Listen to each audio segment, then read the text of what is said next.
What's up, my man? My guy. What's good with you? Got this Zoom thing going. Yeah. Shout out to the Zoom, man. Oh, wait, what's going on here? Wait, can you see me? Nope. I see Mowgli son. There There we we go. go. That's what it is. That's what it is. Okay, we're working here.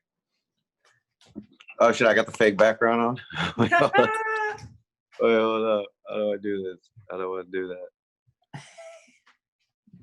Now, it's funny because I was talking to a girl earlier on here that I work with videos, and I had never used Zoom before. So I was just fucking around with it with her. There we go. My guy. What's good with you, man?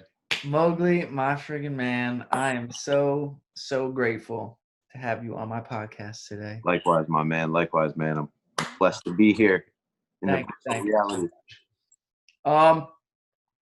1 second, because my parents heard me get loud and thought I'm calling them. For sure. I'm filming a podcast.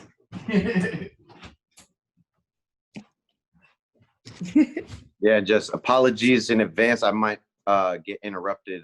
I got some weed being delivered, so I might just get a knock at the door real quick. I love it. I love it. You already Oh, know. my man. Seriously, thank you so much for doing this, giving me Thank you, sir. your time. That's so valuable. I know how busy, everyone's in quarantine, but we're freaking grinding, Got right? to, man. I Grind know don't you're stop. busting your ass. So for you to Grind don't dedicate stop. this time to me is a blessing. So thank you so much, my man. Thank you, sir. Thank you first and foremost, man. I'm glad to be here. Yeah. So you have been fucking busting yo ass.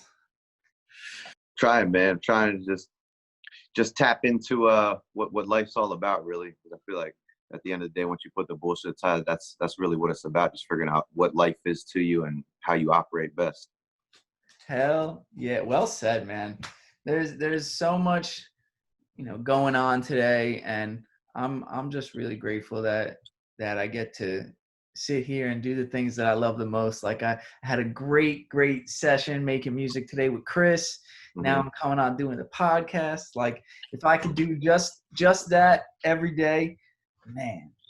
And I went and I got some cigars today from the cigar shop, and in the Hell yeah. car, like maybe I don't know, you probably definitely can relate to this. Like working on music so much, and every time you're listening to music, for me, I'm critiquing whether it's someone asked me to give feedback or like critiquing my own music and trying to tweak it with Chris. Like I forget how much I just love putting on music and just dancing, bro. Mm-hmm. Like, Yeah. like that's why I love this. That's why I love electronic dance music. Like I love to move. I love the energy. And like today, this morning in my workout, cause like, dude, whenever I go in my car, whenever I'm like just doing stuff around, like I'm Mm-hmm. listening to podcasts now. Like that's Right, like right. I'm filling myself with motivation and all this, stuff to keep me going. And like today I was just like, I just need to listen to music and to listen to it. Right, Like right, right. just Straight up, just listen. so I put some music on today during my workout, and I was like dancing in between sets, and then on the drive to the freaking the cigar shop, I freaking threw on some Shiba San and was just Hell yeah. grooving to some freaking tech house, just freaking I feel so good. Like I just got back and I was just in the car, so Yeah. like I'm on, the energy Music. is just up here right now, and I'm loving it, man. That's what's crazy. Music really is energy, man. Like for me, what I had to realize, and I'm still actually realizing, is it really is my medicine. Cause like if I'm in a bad mood or like sad or frustrated, I often think to myself, I don't want to put music on because if I put on the wrong song or this, that, or I just feel like it's not going to do anything. But literally every time I put it on, even if I'm in a bad mood and I listen to a sad song, it just reminds me how beautiful music is. And I love it. And it can even just take me away from whatever I'm dealing with. And it's the craziest shit. It really is medicine. It just works like that. It's like the one tool in life that actually works every fucking time.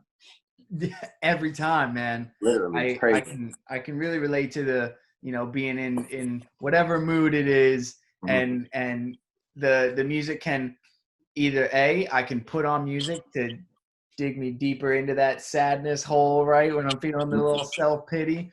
But like then it's remembering like how beautiful. Then I get deeper into it, right? And I'm hearing the lyrics, I'm hearing the bass line, and it's just it's beautiful. Yeah. And Especially then on a sad song for some reason. Like I noticed, yeah, it will even get me a little bit sadder. Because I've noticed one thing about myself is I'm dramatic. I definitely am. My mom would say when I was younger, and she was like, "That's why you should do theater." And I realized that is, I'm good at acting because of that. But in real life, yeah, sometimes I get on my pity shit, put on a sad song. But it's funny because then I get sad, but then I also think to myself because it's right there in my face. Someone else is saying this. Someone else is saying exactly what I'm feeling. Holy yeah, shit! Like we really are not even close to being alone. We don't. I feel like as humans, we probably don't even talk about emotions probably half as much as we should because it's everything we do is based on emotion. Like I'm talking to you now through emotion. You know what I'm saying? I ordered the weed out of emotion. Like I put on a movie for emotion. Like mm, so, then you realize that's what. And then I'm like, oh man, like listen to a Bob Dylan song. It's like, yo, you're a legend, bro, because you didn't care. You let it out, and you let it out in the best form possible because you self-consciously, like I put up a post today that was like almost a little sad. I wouldn't say negative, but like I like testing the waters, and I realized it was like, you know, yeah, I'm putting it out there for people to relate to, and that's the great thing. But mm, you feel so comfortable doing it through music. Like I've mm, never felt uncomfortable about putting something real in music. And you realize that ultimately is probably the best platform to do that outside of just like literally sitting down and talking with people. But because I know a lot of people in today's day and age, they do only want to show highlights, and that's great. Like, yeah, so I mm, get it. Of course, you only do, but I do respect the people that can go a little bit deeper. I get annoyed by people who just bitch and complain all the time. Yeah, fuck yeah. yeah. But like the people who dig deep and actually say some real shit, like I did today, and some people are hitting me up and just like, yo, I feel like that. I do that shit sometimes, and I'm just like, oh shit. It's okay to open up a little bit more about the negative that I don't think we do sweep things under the rug because we all just want to be so emotionally tough, but we're actually really sensitive as fuck.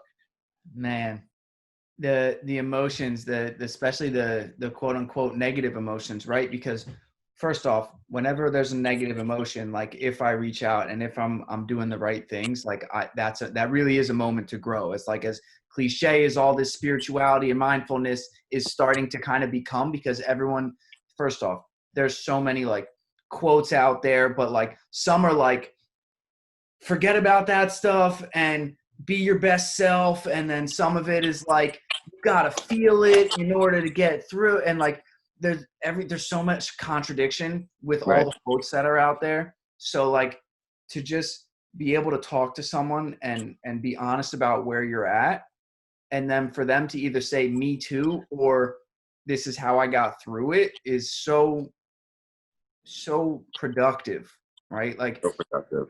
because if I just keep playing that loop in my head, that'll get me into a deeper, darker hole, Yeah, right? I need, just that age old adage of just keeping things in. It really is as simple as like I can't even put a finger on it. It's literally just simple as just like I can even word it to myself, but me wording it to someone else, like I did post on my story today. I said, when I get frustrated, I'm this type of person.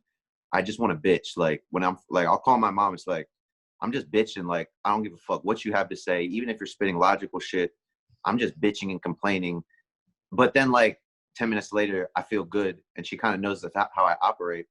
And obviously, in an ideal space, I want to get away from that. But you also realize, but if I kept that shit in, oh man, that shit would drive you fucking batshit crazy. And then it'll manifest later on down the road, and in a bigger way. And you realize, yeah, it's crazy. Just literally just getting it out, saying it. Even if someone can relate or if they can't relate, you just realize, oh shit, shout out to humans, yo. Humans just help humans. well, the another thing when you're frustrated about something and you talk out loud about it, you usually talk yourself into the solution, Right, right. Mm-hmm. right? So like that happens a lot too. But if you just keep playing that loop in your head and not out loud, you don't really hear it. And Right. and so there's no loop to the solution. It's just bottled up. Yep. Right. There's something so therapeutic about getting it out and talking to someone and just being like going through it. And then like you're talking for like 10 minutes and then you're like, ah, shit. Right. That's probably what it is for me, honestly, because I'll hear myself and I'll just be like, yeah, you're just bitching. I'll just be like, okay, this is ridiculous. And yeah, you're just making up totally irrational things in your head. It's all good. Count your blessings, move on. And then you're just like, okay, because I always knew that, like, yeah, knowledge is great and we're always going to keep seeking it. And that's what the best thing is when you say something. You're always going to hear something from someone that you maybe didn't think about.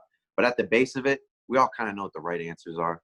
I know when I'm bitching and complaining about something, if it's something really worth complaining about, or whether it's just some minuscule thing that I'm blowing up into a big ass mountain.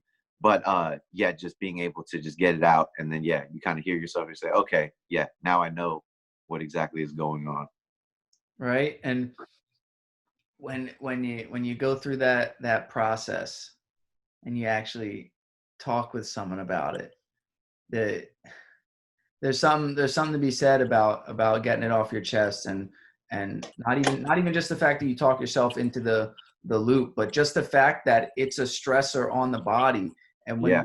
you're just releasing that stress, like Mm-hmm. forget about what it is. It's just stress that you're able to get out. And that, no, what is it? I've seen like a quote that's something like 99.9% of illnesses are related to stress. It's like it like that. It's so all the viruses and all this stuff that's going on. Like if we can just like breathe sometimes, Right. man. Right. Really be. Like I mean, it's kind not of that like serious. what monks have been talking about for ages, like trying to just be present, Mm-hmm. because the past and the future, they don't even fucking exist, right? They're all just creations of the mind. So that concept alone is trippy as fuck, and you really get centered. And because I didn't even believe in stress, right? Like growing up, people were like stress. What the fuck? What do you? This is not real. What are you talking about stress? But then you get older and like, especially with food and like realizing how my gut was fucked up, then I started to notice, oh yeah, in stressful situations, it gets way worse. And I have like a hemorrhoid too, and it's like I notice if I get really stressed, that starts to inflame, and you're just like, oh shit, this is really, yeah, chemical physiological things that are manifesting, in my body now. So stress is definitely real.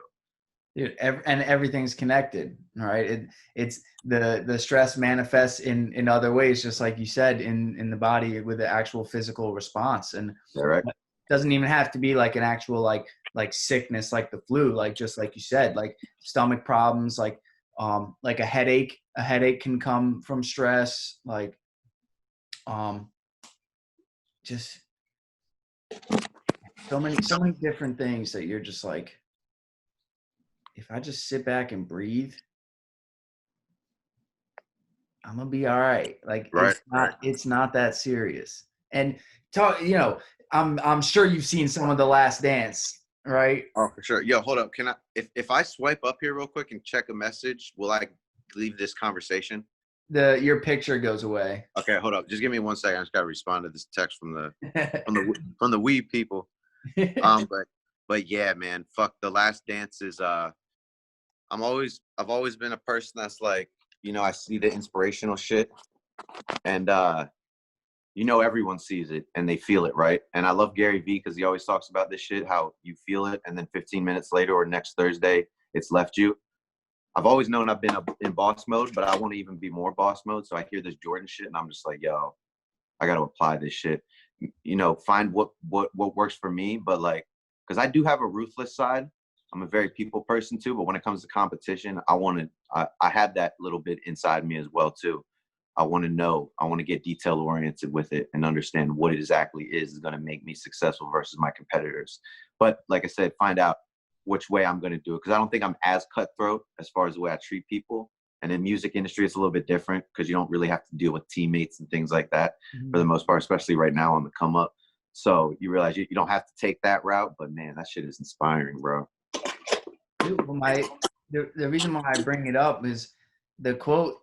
It's really valuable in so many different areas of your life. But like what I really related to is reaching out to like the different labels and stuff about signing a track. and Yeah. like stressing about, is this label too big for where I'm at now? And I don't know, like, what are they going to say? But Jordan says, why would I stress about a shot I haven't taken yet? I love that quote. I love that quote, right? My mom's always been iterating that shit to me too in the past, because she would always say, I'd always be worried about something that wasn't even here. Like even right now, I'm kind of like knowing that I'm near the end of my leash as far as being out here, you know, like, cause like I'm saying, thanks, shout out to my parents, you know, like that's all, this is all being funded by them, you know, I'm just doing music. So, and my mom would always say things like, for an example, like in that scenario, she'd be like, don't worry, that's like 6 months away. Worry about that when it needs to come.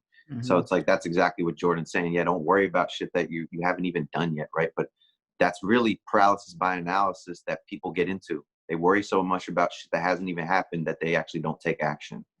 Yeah. And I've been a victim of that. And I realize now, like, especially with the way the social media is and like content creating and being a musician, like, you better well be damn working your ass off and just putting out a lot of content, you know, because first of all, who the fuck am I? I haven't even done enough yet to prove to anyone, but it's fun building. Then you realize it's fun when you build. But knowing in the past, oh shit, I had my ego up a little bit, just thinking, yeah, one song, right? Like, not that you, just a little bit in the back of your mind, you really believe it'll just blow up, right? Like, no, but live and learn, right? But like you said, yeah, you can't worry about shit that's not happened yet, because like I said, then you won't even take action. Then you'll become one of those people who just makes bullshit excuses about why shit didn't work, Right. because you didn't realize how many shots Jordan took. That's what's crazy, right? He's clutch as fuck for a reason, bro. Mm-hmm. For a reason, because he took shot after. He probably took more shots than anyone on this planet, like ever. You Right. know, but you And don't. But we only got to see a fraction of them on TV. I love that, because, you know, as someone who performs on stage, knowing him saying that he needs to be at his absolute best in every game and give his, you know, max effort every game, because that game is like the one time someone in the crowd like came to see him, so he Mm-hmm. needs to perform for them. And like, so whenever I'm on stage, like I've always been someone who goes ape shit. Like I Good job, love man. I love being high energy on stage, but it's never contrived, right? Like that's what music has done for me. It's brought me so much freaking happiness and joy. So being on stage, like I I I just want people to feed off of my energy, man. That's Yeah. like that's everything when I'm, and I miss this. I miss performing right now. But like even before, like my last live performance was New Year's Eve. Mm-hmm. And we wanted to take a step back and focus more on production instead of doing live shows. And you know, I'm pretty excited to say that we've got a track coming out June 5th, and then we Oh, have yeah, our, bro. you know, Oh, and yeah. and then we've got another one coming out in August, and then um, we've got like 4 collabs in the work, and 4 other originals that we're working on. There's just like, It's what it is. you just got to finish music, right? And not worry about the label saying yes or no before we're even done the song, Mm-hmm. right? Like right now it's working on music and, you know, pushing the release of June 5th right now, and getting people to log into YouTube and watch this podcast that I'm putting out. You know, the Yeah, man. first two I put out are like pretty much, they're really, really health based, which Uh-huh. I thought was really important, of course, with, you know, everything we're going through. Uh-huh. And the guys that I had on, freaking brilliant, man. They the first one that I did, Sean goes into talking so much about vitamin D and the importance of it, and then freaking, you know, 2 weeks later, Rhonda Patrick goes on Yep. Joe Rogan's podcast and talks about how important vitamin D is, the most important thing right now, and that's what Mm-hmm. they're looking into, because it was something like 98% of people that died from COVID had deficiencies in vitamin D, and 4% that 4% that died were sufficient, and Mm-hmm. 4%. So there's got to be some kind of correlation, especially with how much everyone stays inside 9 to 5 when As I the said, sun is out. You know. I'm bad, man. I never get out, you know, because I be making music. I'm just a homebody. You know, like, yeah, I have my pool days with the right people, but I'm not big on that. And when I go to do athletics, I play basketball, so normally I'm going inside a gym, you know. So I know for sure I'm like a lot of people. Yeah, that sunlight is. That's. I even just stood outside today just for a little bit. I was like, I gotta stand outside. I was like, what the fuck? Hell yeah, man. Just getting the fresh air, even if, like, on a day like today, Uh-huh. I don't know about out where Yeah. you're living, but in Jersey it was rainy and cloudy, and then the sun kind of peeked through a little bit, Yeah. and then it went Uh-huh. back to rainy and cloudy. But I went outside just to get fresh air, Yeah, fresh you air know, is good, man. That's and what then it just felt so good. Yeah. drive, Fuck. listen to music, dancing, just having a good time in the car. Exactly, man. Just enjoying life, man. Enjoying the fact that we're alive. Yeah, man. It's a beautiful, beautiful thing. And so let me ask you how much I know you're putting out a shit ton of content. Uh-huh. So what's going on with music? Are you in the midst of an album that you're putting together? What do you got going on with music? I am I am in the midst of just I got some big shit planned. I got a big campaign. Um I'm basically gonna release like 8 to 10 albums, probably at least within I don't know how much period of time because I'm gonna do a campaign where it's gonna be something like for every amount of followers I get, I'm gonna release like an album. And you know, this music goes back to 2014 because I've always been making music. I've always at least like held myself to a standard of like, you know, one song a week, and then I bumped it up to two. I'm always trying to bump that up because I love volume and I love quality. I'm trying to find that perfect mix in the Venn diagram of them all because I totally believe in quantity if that's something that you love doing because I just love creating. I know certain people that they want to spend a week or two on one song. I've never been like that. I'll Mm-hmm. go back and touch things up every now and then, but I just realized my style is my style. That's how I rock, and I love it. Um, so I got a bunch of shit that I want to release to people because everything I've been studying and just in my gut, my intuition. I've always been I did this earlier, you know, back when you know we first met in Dub City. I was doing similar shit. I was putting out a lot of music. Back then I was even making hard copy CDs and hand them out at parties and shit. Mm-hmm. Um, and I love how naive I was because the thing was I was so present. I didn't give a fuck because my shit sucked, right? But that's what's crazy about like marketing and like business. You realize because it really didn't even suck that bad. But we're so self-conscious, right? Yeah. But like people see you doing shit, they root you on, yo. It's crazy. And especially if like you relate well with them and you just treat them well, like people fuck with you. So I lost a little bit of that being too much of a musician then and getting so critiquing on all my shit and think I have to have the perfect album, knowing damn well that I wasn't paying attention to marketing. So I knew what I was gonna get out of like putting my album out. It's like I know I'm only gonna get this and it's gonna make me more pissed. But I'm just like, obviously I had to learn marketing. But now that I got that, and I'm just like, yeah, my gut instinct is I just want to release a bunch of shit, show people how hard I've been working, and just be a little transparent too. Like show people the process too. You know, because I realize right now brand building, that's the most important thing I need to just show people. So let's even take that into like a meta, you know, a dictation of the music, and let's actually literally show them what it is and see what people, because the people that are really paying attention will understand it. Most people probably won't even realize it, right? They won't even realize that I'm taking them through 2014 up until the present. Mm-hmm. And that's what's crazy. I've always heard that from musicians. Like, you always think your next work is the best work, right? But like, for example, you know, Drake, you know, maybe one of his older songs, uh, like, why am I blanking here? Baby, you my everything. I can't remember what the fuck that. Well, let's say that song is his most popular song. I don't know what it is, but hypothetically, and obviously that song's old as hell. Like maybe to him, he's like, damn, I wasn't even that good back then. Because we Right. always look up. But music's different like that. Like in other things, like basketball or like sports, you will definitely see the progression in someone. But art's so subjective. So like I realize now, like I put this old shit out. I never even know what people might fuck with from that I might think is like just average or subpar even. So I'm just gonna have fun with throwing shit at the wall and seeing what sticks.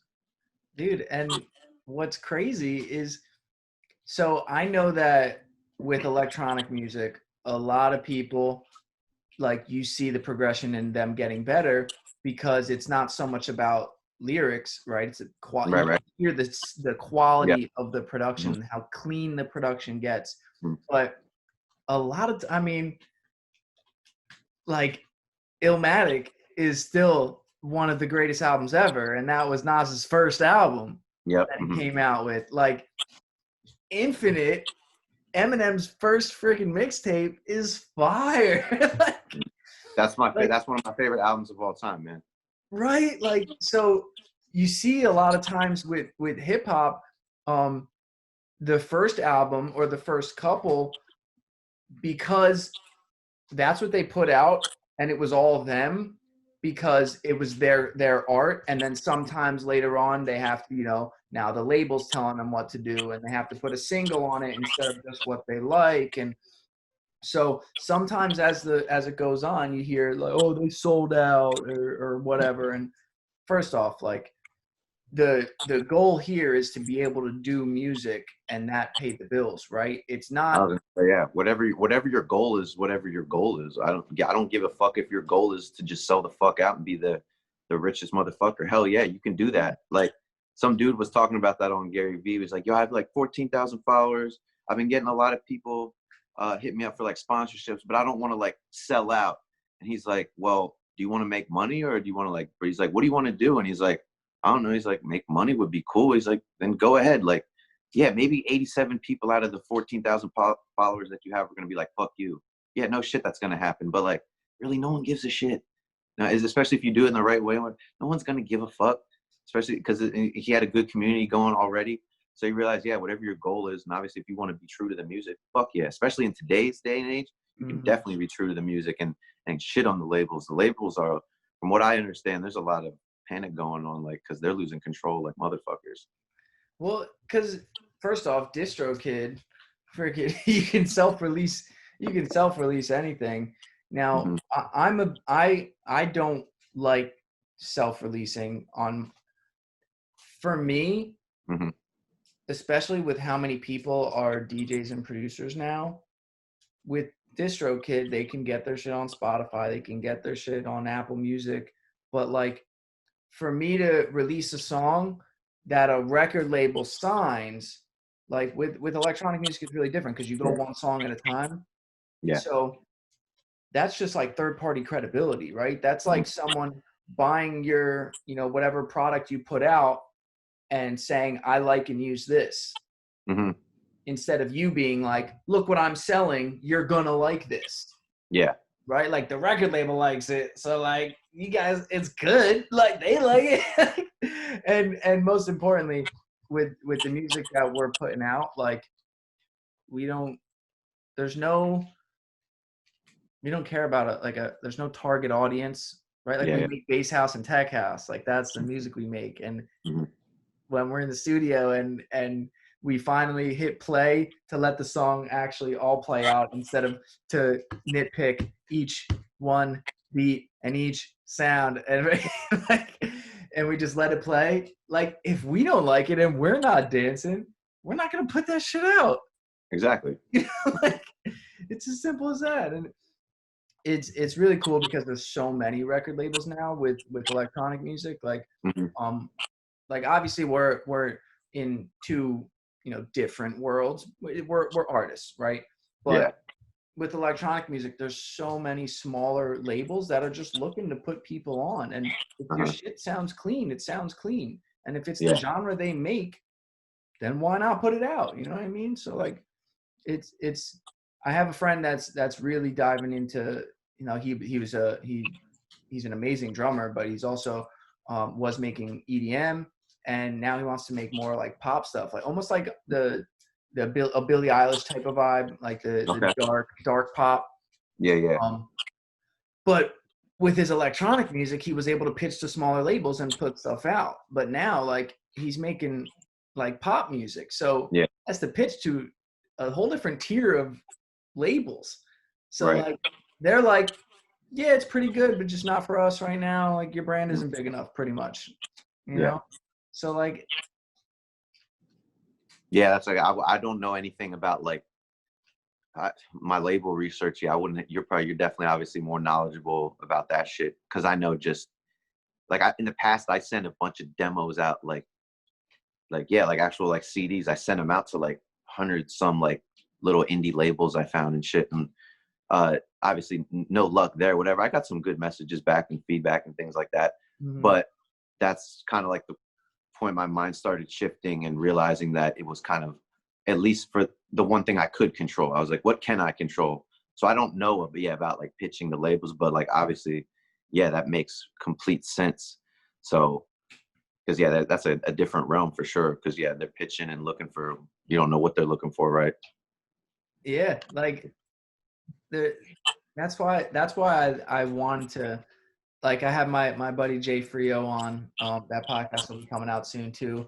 And just like you, like he makes hip hop. Like Yeah, I don't want this to be just EDM producers and health and stuff. Like, first off, you're my boy. You knew me when I was barely DJing. Like, you know me before that, even when yeah, we were just fucking smoking blunts at 425 and chilling. Like, I didn't even. I was probably even more into hip hop than I was EDM at that point. Like, yeah, it was just partying and yeah. It's crazy to think just how just it seems so far in the past, but it seems like it happened yesterday, and it was just like, damn, I've learned so much since then. But it was such a beautiful time. And it's hell just like, damn, yeah, that's really the roots of it all right there. man. And freaking Lyseki, he just turned 30. Are you what? How old are you? I'm 30, man. I'm going 31 in October, baby. Okay, yeah, I'm turning 30 in August.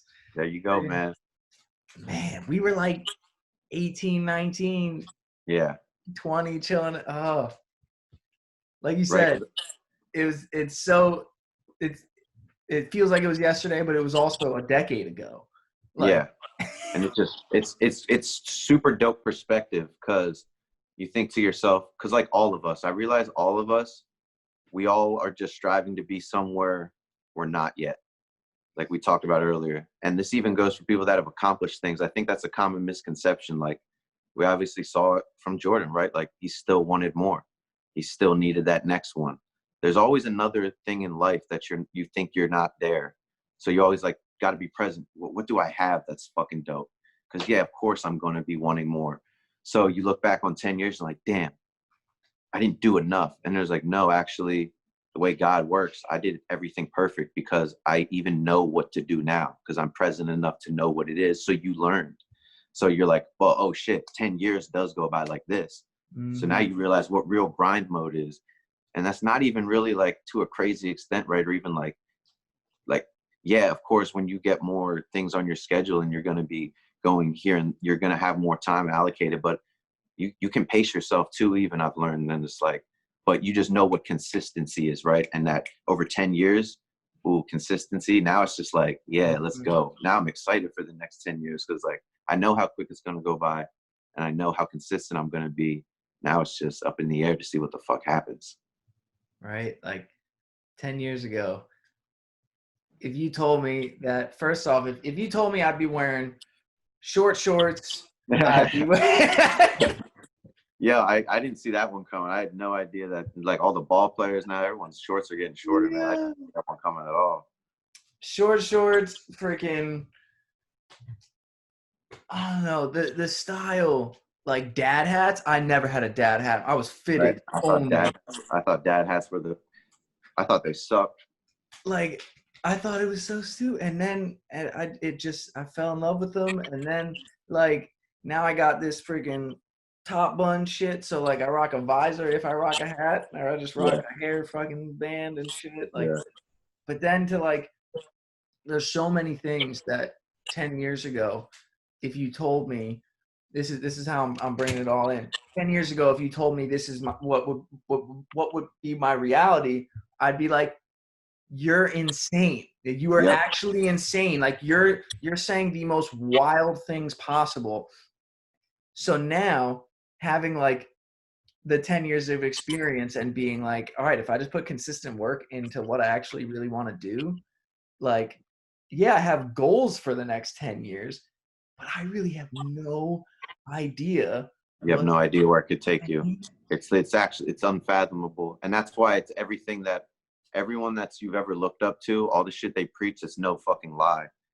But they're really real about it, and it really is as real as they talk about. But it really is coming from work. Like you really have to work for this shit.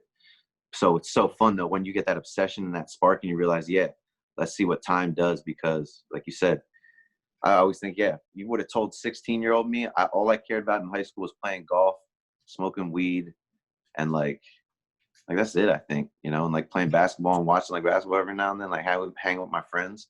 Mm-hmm. If you would have told me that I would be making music, that to me was the most far-fetched idea I've ever had in my head. I didn't even think I could ever make music. I knew that I liked it. I didn't even really know how much I loved it back then, actually, which is crazy. But yeah, so then it was like, holy shit, if that happened in that amount of time, if I can just stay present, like you said, stay consistent, yo, like I know it's gonna happen now. I know it's gonna happen. I don't know where it's gonna take me though, because I realize now too, when you, first of all, I didn't even realize as younger, like, oh shit, you could just be like a musician, have a sustainable life, and maybe not even be the most popular motherfucker, but be happy, right? Yeah. It's like, yeah, you do have that. I do. I have that goal of like, yeah, I would love to see. I have that. Maybe it's probably that ego. Like, what would it be like to be the hottest artist, right? But I realize when I go up the ranks in the ladder, we'll see. We'll see what I like. We'll see what I don't like. Because Mm-hmm. yeah, the bottom line is I would be so happy just make some money, have some dope fans, have a family, right, or something, and just live a regular quote unquote life. That would be dope. But also, yeah, I would love to see what that other shit is like too. But you also realize if that's not right, then that's not right either. So who the fuck knows what the next years are gonna bring, man. But it's definitely gonna be good shit. Hell yeah, man. And there's so many, everything's a double-edged sword. Like if you get to that top, like you can't go anywhere and have privacy. You Yeah, know, you realize, yep, you even see it, right? You even see it ahead of time. You're like, oh shit, especially when you're older. I feel like when I was in my 20s, I didn't really get it. But now that I'm getting older, I'm just like, oh yeah. To really think about that, yeah, that would be interesting. To walk, like literally just know that if I left my house right now, just to everybody go to knows my, who you are. yeah, Like that could be tough. like I've heard plenty of I listen to a lot of podcasts, and a lot of the people on there talk about how they'll be out, with their daughter, with their son, with their kid, with their wife, or with their husband, and people come up to them like in the middle of eating a meal, or like just like getting an ice cream cone or something for like something small like that, where they're trying to be present and spend time with their family, and but they're at such a point in their life where anybody that sees them is like such a huge fan that oh my God, this is the only time I'm ever going to see them. So I need to go say something. I need to get an autograph. They're freaking out. Yeah. But then that it's like, but this was supposed to be my family time. But that's why it's the double-edged sword. Like the bigger you get, like the less privacy you get, like, especially with social media and everything now. Like Mm-hmm. you can't do anything outside of your house, even in your house, unless you have people that you trust in your house. Like, Right. like, But I just so think about the sheer volume of it, like you said. So it's just like, yeah, you could handle every now and then someone coming up during dinner. Like we could all probably keep calm if it was like every now and then, right? But imagine that happening every day. It's really testing your nerves then too. Even if people are nice as hell, it's just because everything you do in life is energy. So it's like energy to you, energy to you. Even just a quick picture, that's energy, energy. Oh, by the time you get to the hotel room, you're drained, right? And then you got to do more work. So it's just like I could understand, yeah, how you. I wonder if like are certain people made for that? Am I made for that? I don't know. Like I said, we'll find out, because that could definitely test your patience. I just know even the little bit I've been growing on, social media, and the DMs are filling up a little bit more, conversations are going on. And so honestly, there's some crazy shit that goes on that it's like I did not see coming. Like people be hitting me on some crazy shit in the DMs, and then there's like other shit. It's like some people are just like, wow, I don't even know like what the fuck you're talking about. You hit me up all the time. So it's like, yeah, dealing with that and trying to stay, calm and present and be a good person at the same time, that could be crazy. And then like imagine that on, yeah, 200 trillion. That's a wild concept. yeah. And like, I mean, my belief is that my higher power will never give me more than I can handle. So like, Exactly right. there's also that, like, so all these trains of thought. That's why I like talking about this stuff out loud, because because that right there is like, that's actually like, whether it be small, big or small, like that's kind of a fear of getting bigger, right? Like oh my gosh, then I won't have my privacy and I won't be able to do anything. And it's like, but like, what are you trying to do? Like, is it that Yeah. what do I want to do? Right? Like, I want to be able to travel the world and people hear my music. Like, Mm. I really want that. And at the same time, I want to be able to like provide for my family to where we're not like nervous about where the next meal is coming from, and we're not, you know, like we have a comfortable house where like if the AC or the heat isn't on, it's because like it broke and we called someone to fix it, not because like it got shut off because we can't pay the bills, and now it's, you know, 30 degrees inside the house and we're all huddling together. Like, you know what I mean? Like so many things that I can take for granted any given day. Like you said, man, like I don't live in an apartment. Like I live in my parents' house too, man. Like who gives a shit? Like right now it's I'm grateful. I'm really grateful for that. Right. Like I can, but any given day I can talk myself into the, like, I'm 30 and live with my parents still. Right. Like that train of thought, all that does is all it is crippling toxic energy. Yeah. Right. Like just keep taking out the present. Consistent effort. Keep putting in consistent effort, and things are going to work out. Like when things are always okay. Things are always work out.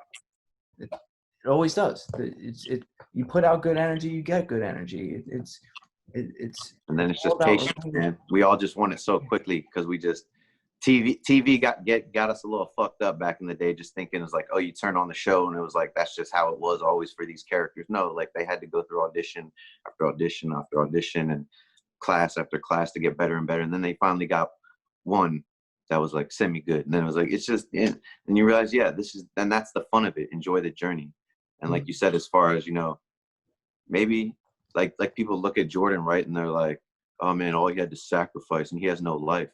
No, that is his life. He loves basketball.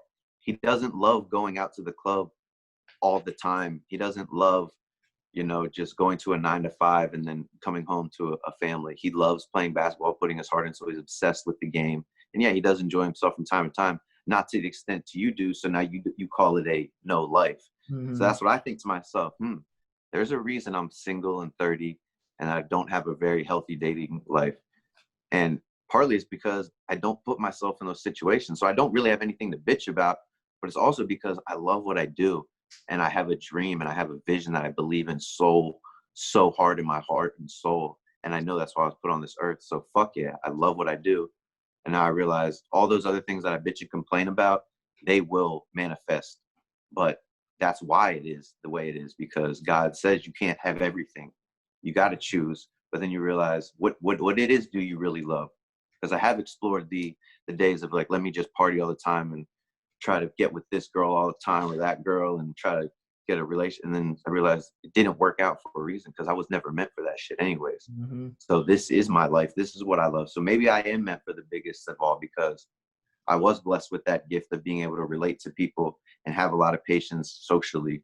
So I know, yeah, of course, there's going to be a couple things that'll get to me here or there, some annoying chatter here or there. But like for the most part, yeah, I think it would be dope as shit to, like, you know, it probably would be annoying, right? That first initial thought, man, I'm in the middle of dinner. But then just look, I would be like, yo, it's a person. They see me. Maybe I could just spark something in them real quick. Because I'm allowed to be a human too and just give them a little bit of time. I don't have to give them 5 minutes. Blah, blah, blah. Thanks, man. I got to get back to dinner.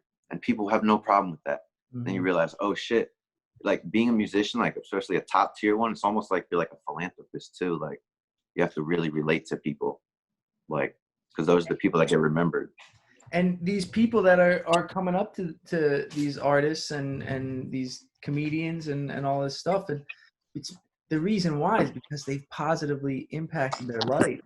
Like I said, that's a powerful thing when someone actually comes up to you. That's like, holy shit, they like, that's how real it is. You realize, holy shit, like, rest in peace, Mac Miller. Holy shit, bro. Like, I really fuck with you, man. Like, and I never met with you, bro. Like, I really listened to your shit, and I was like, I want to do that. And like, it really inspired. I still listen to his shit before I record every time, man. Every time. Dude, kids kicking incredibly dope shit is still my favorite. Legendary. Oh, because then you realize how real it is too, man. Like, because you know what it is. You talked about, it's like, I've been there before. I realized, you know, I might be 30 years old living with my parents again, but I'm so cool with that. I don't give a fuck anymore, because they hold me down. Fuck yeah, because I know what I'm going to do, like we talked about. But it's just like, I know how real that shit feels. And I was like, yo, that's what's crazy about music. Like, yeah, I don't get to hit the game winner, right? Because I love sports, man. I want to hit the game winner. But I do have that crazy ability, just like, because I know what it's like those nights you was spent crying when you didn't believe, you wanted to give up, but then you heard a song and you was like, yo, shout out to you, Drake, man, you got me out of it. So it's like, if I could do that, yo, that is so fucking powerful, man. Right? So like, hell yeah, let's do that shit. Like because the song that got me the most pumped, like it hit me differently than like a pop song or an acoustic song, or like here's how I can explain. Like it didn't have a lot of lyrics, right? Like it's called All I Need, and like that's pretty much all it says is baby, Yeah. all I need, baby, all I need. Mhm. But the way, and it was Sheba San. Like I'll shout him out. I don't give a fuck. He is Shout so out. freaking good. Like Shout outs. shout out to Basement League, his record label that he just started. Hell yeah. I'll be in your inbox soon, Basement League. Look for the board in the inbox. Put in that inbox. But like sometimes it's songs and the lyrics hit my freaking soul, right? Mhm. And sometimes it's a bass line. Mhm. Sometimes it's just that lead synth that just Mhm. like that. Gives you that, embodies everything you feeling, man. It's crazy what sound is, man. Yeah. Oh my gosh. I'm so like, and that's why like being on stage and performing, and because the music, like it's a direct like emotional release from Chris and I when we make music together. So then to hear it and be like, oh shit, we made this. Oh shit. Like, and then be performing and like it's It's a just beautiful feeling, man. just so builds up, and I'm really pumped because we got some live streams coming up. Hell We yeah. got the releases coming up. Like this constant waking up every day during quarantine while I've been on furlough from my job, Mhm. busting my ass. It's like, it 2 months later, releases, virtual like streams, all like, but it took waking up every freaking day, busting my ass, reaching out to people, freaking Mhm. getting with Chris to work on shit, and just making sure that I'm good up here, because if I'm Yep. not good up here, none of that stuff gets freaking taken care of. So Exactly. that means I gotta exercise. That means I gotta get sunlight. That means I gotta eat right. That means I gotta freaking talk to people. Yep. It's man. I write it to a to-do list every morning, like Yeah. consistently every morning during this quarantine. There's been a 10 things I got to get done today, and like sometimes I get 4 things done. Sometimes I get all 10 and 4 other things done. Yeah. Like Just all about, yeah, just being conscious and saying what do I want to do, what do I want to get done, and then just letting the rest fall and just realize, yeah, there's no rush. I feel like we're all rushing. I've been telling myself to just slow it down, just stop rushing, just get what you get done, put your whole heart and soul to it. And I now realize with my creation, once I get into paralysis by analysis, I'm done. It's over. I'm yeah, like, if I'm sitting there tweaking between a couple decibels on a vocal, I just say, fuck it, pick it, bro, and go. Because I'll listen to so many songs and I can critique every different way, and I've heard it all under the sun. And then you realize, oh yeah, that's what creation is. Get it done, put it out there. It's never going to be perfect, not even close. If you want to have some grand, hurrah at the end, like some, fucking Da Vinci shit, go ahead, do that shit. But we got time for that shit, man. Let's establish ourselves before we get into a crazy project like that. dude. It's just have fun, throw it out, man. And how many times? Let's see if you can relate to this. Have you ever sat down and be like, this is going to be like a song that I really want to get. It's going to be like, I really want this. It's going to be amazing. And then nothing happens. And then Mhm. other times, like out of nowhere, inspiration comes. And then in 15 minutes, you got a whole song written, and you're like, this is way better than the thing that I was like, I need to get in the right mindset, and I'm going to sit down and I'm going to make sure I write, and I'm going to do this. And Yeah. then nothing. It's like, because that was me trying to force it. Whereas just accepting it from the universe, the creative inspiration, and because I make electronic music, but I write a lot of lyrics like that. Yeah. That's just something that helps me helps me with up here, right? It helps with the pain inside the heart and the soul, like to just Yeah. let it out. And you know, that I finally have written like a couple songs that I'm like, these are actually pretty good. Like after a lot of, it helped me get over that thing, but like it wasn't that good. Like I know that, and who knows if that stuff will ever, that stuff, it at the very least it helped heal me in the moment, right? Like I don't know if Yeah. I'll ever sing on actual tracks, or who knows. All I know is right now I'm focusing on the remote controllers and putting out bass house and tech house, and like there's not much singing and about heartbreak on I mean there is, but like the stuff we're making, it's not that vibe. Like the remote control is just like happy party music, like Right. in the club. Like this, it's not really like heartbreak soulful, like, Yeah. and that's the lyrics I write. So but that, the Beatles didn't write I Want to Hold Your Hand. That wasn't the first song they friggin' wrote. But like, they wrote 100,000 friggin' other tracks before all that. And That's why I've always been obsessed with volume, because that's all I've ever heard from dope musicians. And I remember even just heard a simple interview with what's her name? I want to say Katy Perry. Is that what? Yeah, Katy Perry. She's that's a an musician. artist, yeah. She's who I'm thinking of.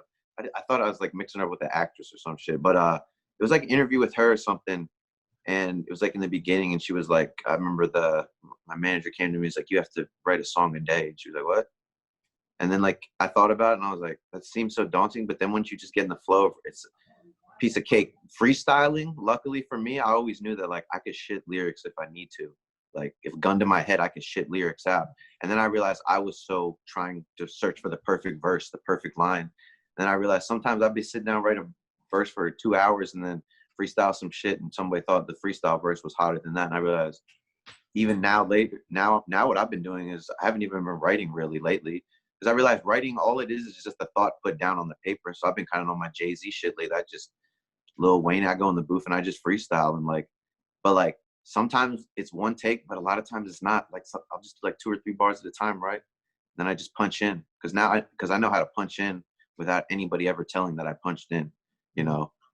So like I'm like, oh shit, this is art. This is dope. I gotta find what works for me, because now it's more than ever right now. It's about efficiency. I need to be working efficiently, because it's not just music. I got to do my videos, edit my videos. Hold up 1 second. Getting that call. Get some water. Yeah. There we go. Back, man. Got the weed, got the delivery. But now, yeah, like I was saying, right now it's about efficiency. So like I said, I realized I need to be working at a pace, because it's not just music. I got videos, I have photos to edit, album art, coordinating shows, hopefully, if anything, if things get back to normal. So it's like doing my marketing, which is the most important thing. I realized when I need my brain needs to be fully committed to that. And so I realized, yeah, I need to be making music quickly. I need to not worry about making perfect, because I realized that years ago, that I was like, I can just like, because I could just make music. I always knew that. And I always knew a lot of people were spending too much time. There are some people who, yeah, they're really tinkering and doing some real shit.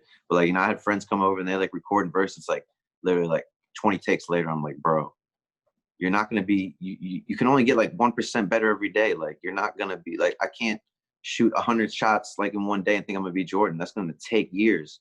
But so understand, when you got the take, you got it, bro. You got it. They all sound the same now. So I always knew that, like, I'm not wasting no time in here, because I do want to have a volume. I want to show people a dope ass catalog. So like I said, now I realize I'm gonna utilize that freestyle aspect I have and write whenever the moment hits. But the day gets exhausting, right? Because it's like I got to mix down a song, then I got to master a song. It's like, okay, let me edit some photos. It's like, let me actually eat some food, right? Let me work out. Let me relax for a little bit. Okay, let me record. And then it's like, okay, yeah.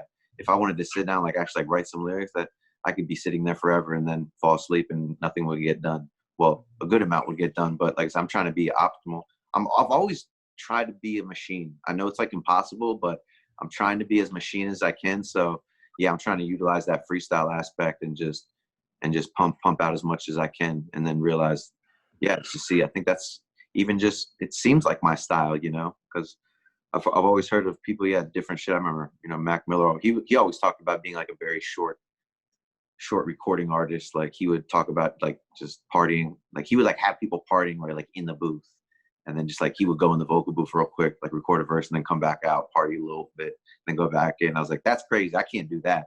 But like I like how you just kind of like chip away at kind of like speed, but you don't, you're not worried about like consumption over like so many hours, like a 9 to 5, like you're obligated to be there. You just kind of go when it hits.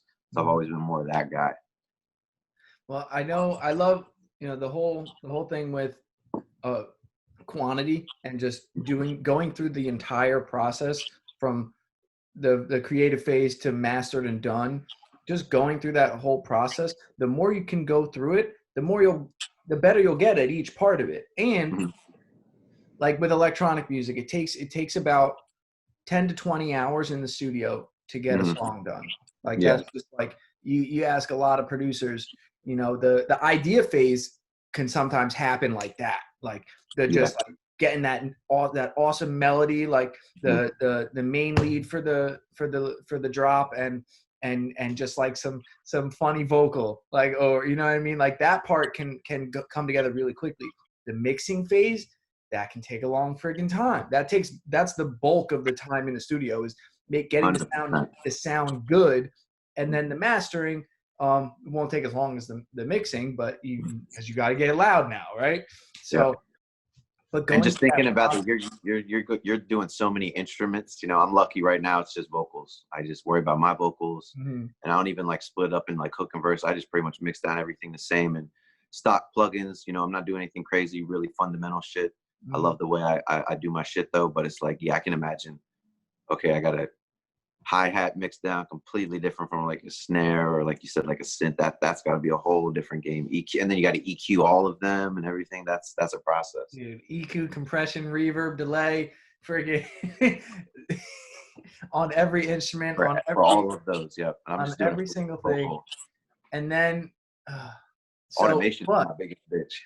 But so if I get that 20 hours in the studio to get a track done, if I can just do that 4 times in a month, well, at least one of those songs is going to be good, right? Like, so if I can, instead of getting so caught up in like this song needs to be the one, just go through the process and like, all right, well, I made 4 songs, and you know, maybe I can go back to those 3 when I get better, and I'm like, you know what, there's something that I can put into there that will make that a good song.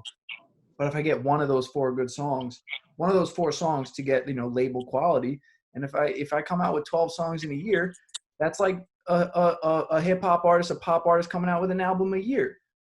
So like that, you know, that's not out of the realm of, you know, that's possible, that's doable, that's small goals. Like, and that's where I always like volume, because of that little, I always like that, knowing that if I just do a bunch of shit, I'm bound to find something that I fuck with.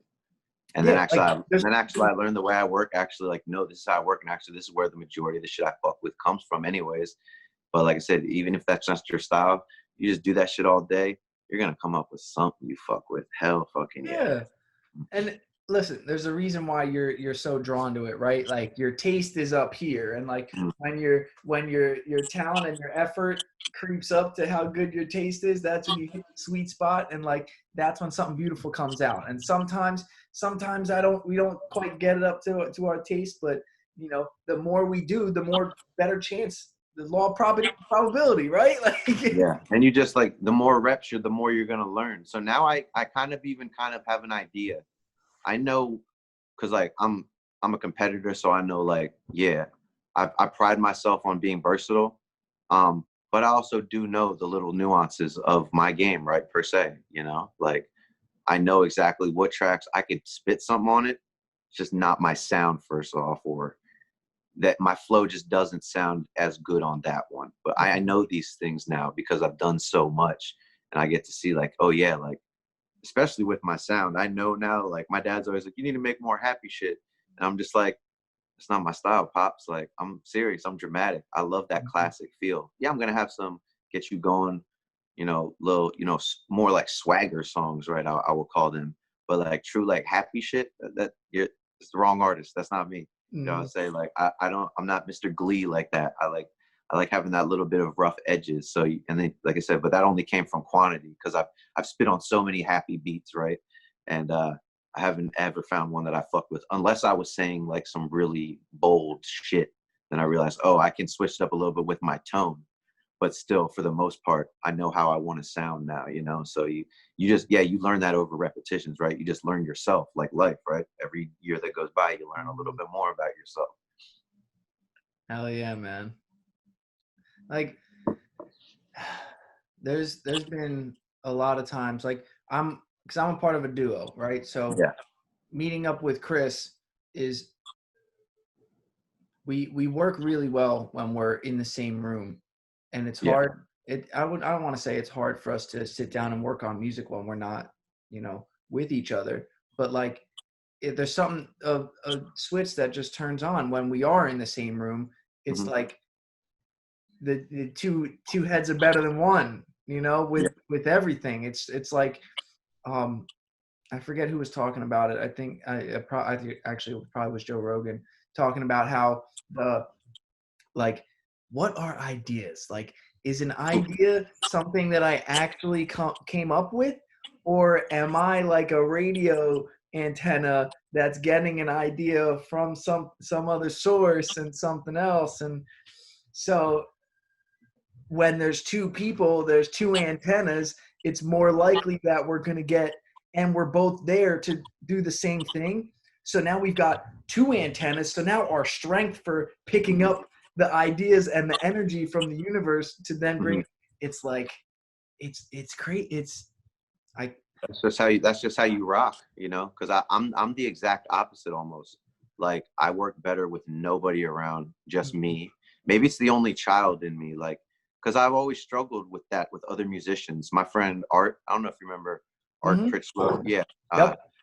He's always been Mr. Out at everyone's gigs and got a bunch of musician friends. I now know, looking back in the past, a lot of it was my ego because I was expecting way too much out of shows, but the past shows I've done have been awesome, and I realize now how to just ingratiate everyone and just see it for what it is and have fun and realize, there's a lot of dope people doing the same shit. But at the same point, I work best when it's just me.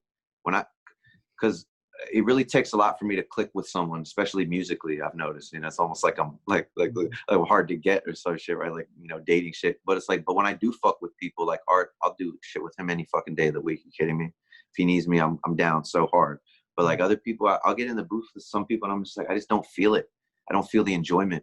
But when I'm by myself, I love it. Maybe it's a little selfish, but I realize that's how I work.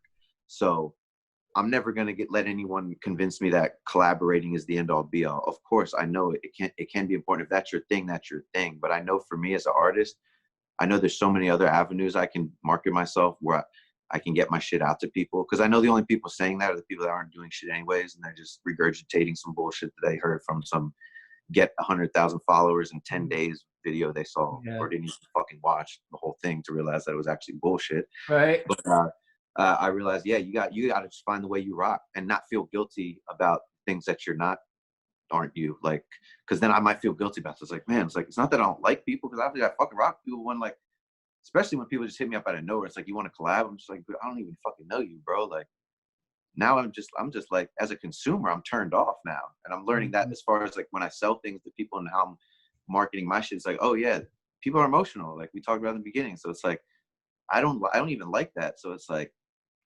but I'm not gonna feel guilty about that shit. So it's like, you're just like, I meet up with my boy, and that's when I get my fucking shit going. That's probably what a lot of bands are like, right? They meet up and they get their vibe from each other. Hip hop is a solo thing. It always has been a solo thing. Yeah, there's been some groups, but for the most part, it is solo. So I'm probably in the majority, actually. Probably a lot of hip hop artists are like, oh, yo, me too, bro. So you just realize, you rock with how you rock and don't feel guilty about how you don't do it. Cause like, and you go home, you do all the other things that are part of the job as well too. Like, I'm still at the point where I feel guilty every time, like, I don't record, and I still record like 2 to 3 times a week. And I look at myself, I'm like, what the fuck do you feel bad about? But I realize that's good. It's bad because it's what drives me, but it's also what can hinder me. So I always have to make sure there's that even balance. Make it be the awesome and like Mr. Yeah, get extra shots up in the gym, but also like don't kill yourself, because you do like to have a little bit of a life and relax a little bit too. Don't feel guilty about just wanting to chill out every now and then, Kyle. You know, you do a lot of shit. So yeah, you got to just find what works for you and don't feel guilty about what doesn't. Yeah, man. Well, even looking at a lot of hip hop artists, like, yeah, there's groups, but like, how long do they last? Like, Yeah. a lot of them, they come out with an album and break up, and then they're all doing their own thing. But when it comes to like the important thing here is what works for you works for you. Mm-hmm. So you absolutely should not feel bad about that, and Right. that's okay. And what works for us works for us, and like to be able to have that discussion and realize what works for you and do it. Yep. It's as simple as that. So like, And always challenge yourself to like, see, maybe I can tweak a weakness. I think you should double down on strengths, but always like poke at a weakness here and there, because you're gonna make some of your weaknesses better. But my theory in life is that probably gonna die with some flaws. You know, I don't think I'm gonna get yeah. to everything by the time it's all over. So it's like you may poke at one, and it's like it's not working. You know, so it's like it's okay to leave that one on the shelf and just let that be a part of you as well, and just say what other one can I maybe try to get a little bit better at too? Because I realize now, yeah, probably ego a little bit in the beginning, and I do understand how I work, but also let me try to do a little bit more in those areas as well that I feel like maybe not for me, because I can't really say it now unless I've gone down that avenue and explored it. Because, you know, I do love J. Cole. When he first came, he's like, I don't collab with nobody. He's like, I'll fuck with Nas though if he wants to make an album. But obviously now looking hindsight, it's like, well, he's a completely different point in his career. And he has collabed before, and he will collab again, just like I have collabed before, and I will collab again. You know, but talk about being in your head. It's probably because I have this grand image of like collaborating with everyone, and it's probably fear, right, of overwhelming thing. And like we kind of pointed out earlier, I think the one thing that I learned from myself, and my mom always told me, is like, you're scared of success. You're scared that you can actually handle it. Talk about like fame or anything like that. So I realize now, ooh, maybe that's probably what the root of it is. Like, I think collaboration, I think I have to like collaborate with everyone that's walked the goddamn earth. No, fucking idiot. Like, you just do it when you want to, but like your mind's funny, right? And then it'll stop you from that action. So it's like, okay, let me pick at that one a little bit. So shout out to this podcast for making me realize that, which I have been. I actually had this girl come through, do some vocals the other week, and it was a good experience. It was definitely good. She laid down some good shit. And so I'm happy you just said that. A chick, I'm guessing a singer? Yeah. And it's funny because I didn't do it even not knowing that she was like a singer. I just wanted to do some like fan shit and just like get someone on track. And then she was like, yeah, I really sing. I was like, oh shit. So I was like, okay. Yeah. And then obviously I fucking love the way the songs turned out. So hell yeah. So that's an important point that I wanted to bring up, because Chris and I, we came together with very different musical interests. So when we started like working together, we're coming from two different, you know, schools of thought. Like, I'm coming from, when we first started, like, I love trap and dubstep and freaking rhythm and freaking all the hardest shit that you're headbanging to and stuff. And he was more of like trance, techno, tech house, like the more chill slash like close your eyes and feel the music instead of like go nuts and freaking headbang. So like it was a good yin and yang. It was a good yin and yang when we came together. And like now, you know, right in the middle is like that bass house, tech house, like party music that like I'm still like raging and like dancing and stuff. And you can still like close your eyes and feel that freaking bass line like through your body. So it's like a good in the middle of, you know, where we both like started out from the two different musical interests. And with you, like, look, you're a hip hop artist, and then you had a singer come in, so that, you know, you guys filled in the holes that are, you know, a singer, you know, singing a hook on a rapper's track is great balance for a track. So that's really important. You know, sometimes if you have if someone wants to collab, but they're the same type of artist as you, that might hinder the success. you know, but it Yeah, could and then I also realized, really work. It could also really always, work, you know? like I said, yeah, it's never do it to do it. It's always because then I realized, like I said, going out to shows and shit like that, man, I've made some dope friends, and hell fucking yeah, I got a couple buddies that still need to do some shit with, and you realize, yeah, just have fun with the process, let it flow, and like I said, because you never know what's going to come out of that creation, you know. And I think probably even a little bit too was the fact that Drake being my biggest influence, you know, right as I started rapping, I realized like I got to learn how to sing too, because I want to be that dual threat, Mm-hmm. and that can get you a little in your bag too, because you know you have some songs like, yo, I can really sing a hook and rap a verse. Oh, you start feeling yourself a little bit, and it's like, well, now let's get some other people, and then you get to jump on their shit too, and then you just see how other people think too, which is cool. You get to see how other musicians think, and that's really It the works. dopest part of it.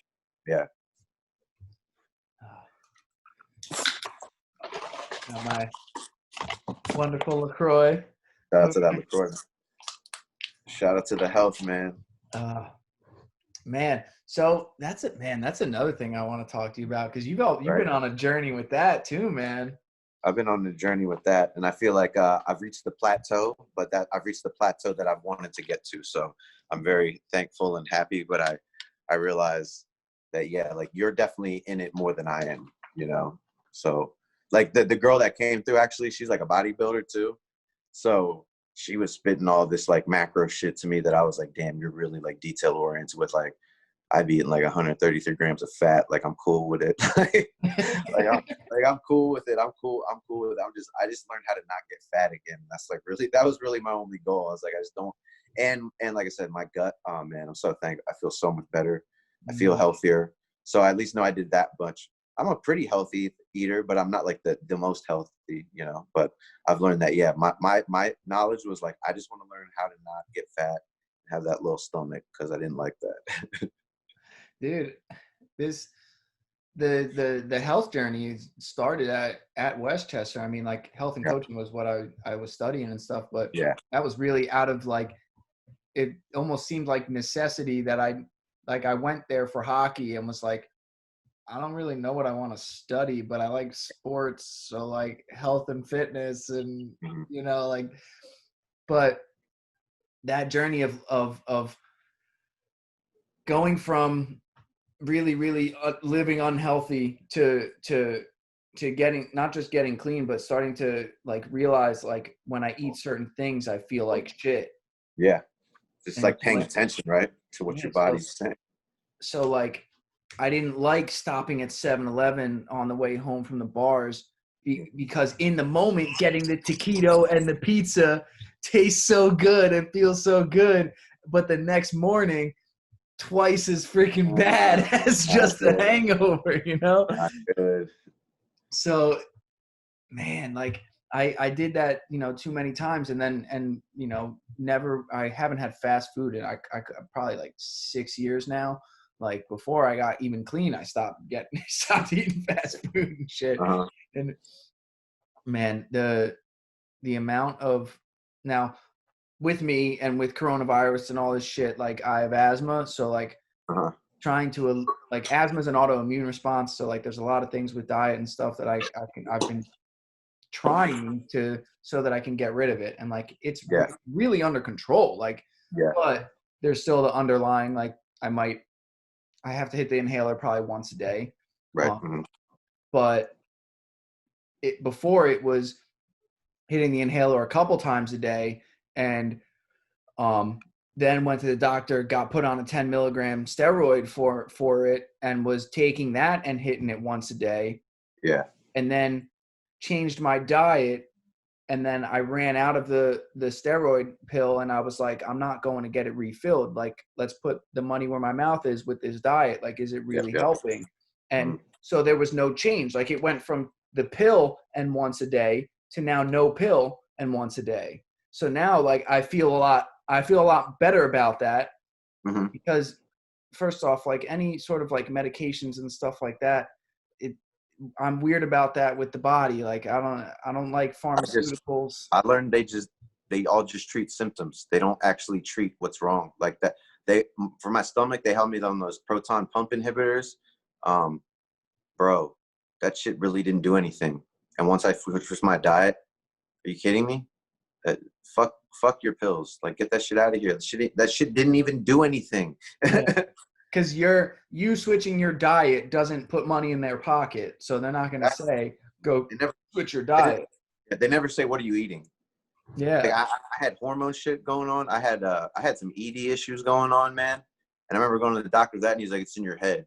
And like I said, but they never ask you what do you eat, because that I'm back in the game, boy. Best believe that I'm back in, and that was when my eye completely opened up. I was like, because there's one thing for my gut to get better, but then once my little man region started act, I was like, yo, because obviously you can imagine, like, for years it was like for like two years or so, it was just in my head. I was like, what the fuck? I was like, it just didn't make any sense to me. I tried everything. I was like, and it's not like I was like somewhat functional, you know. I won't go into details, but like, but obviously I just knew. I was like, this isn't right.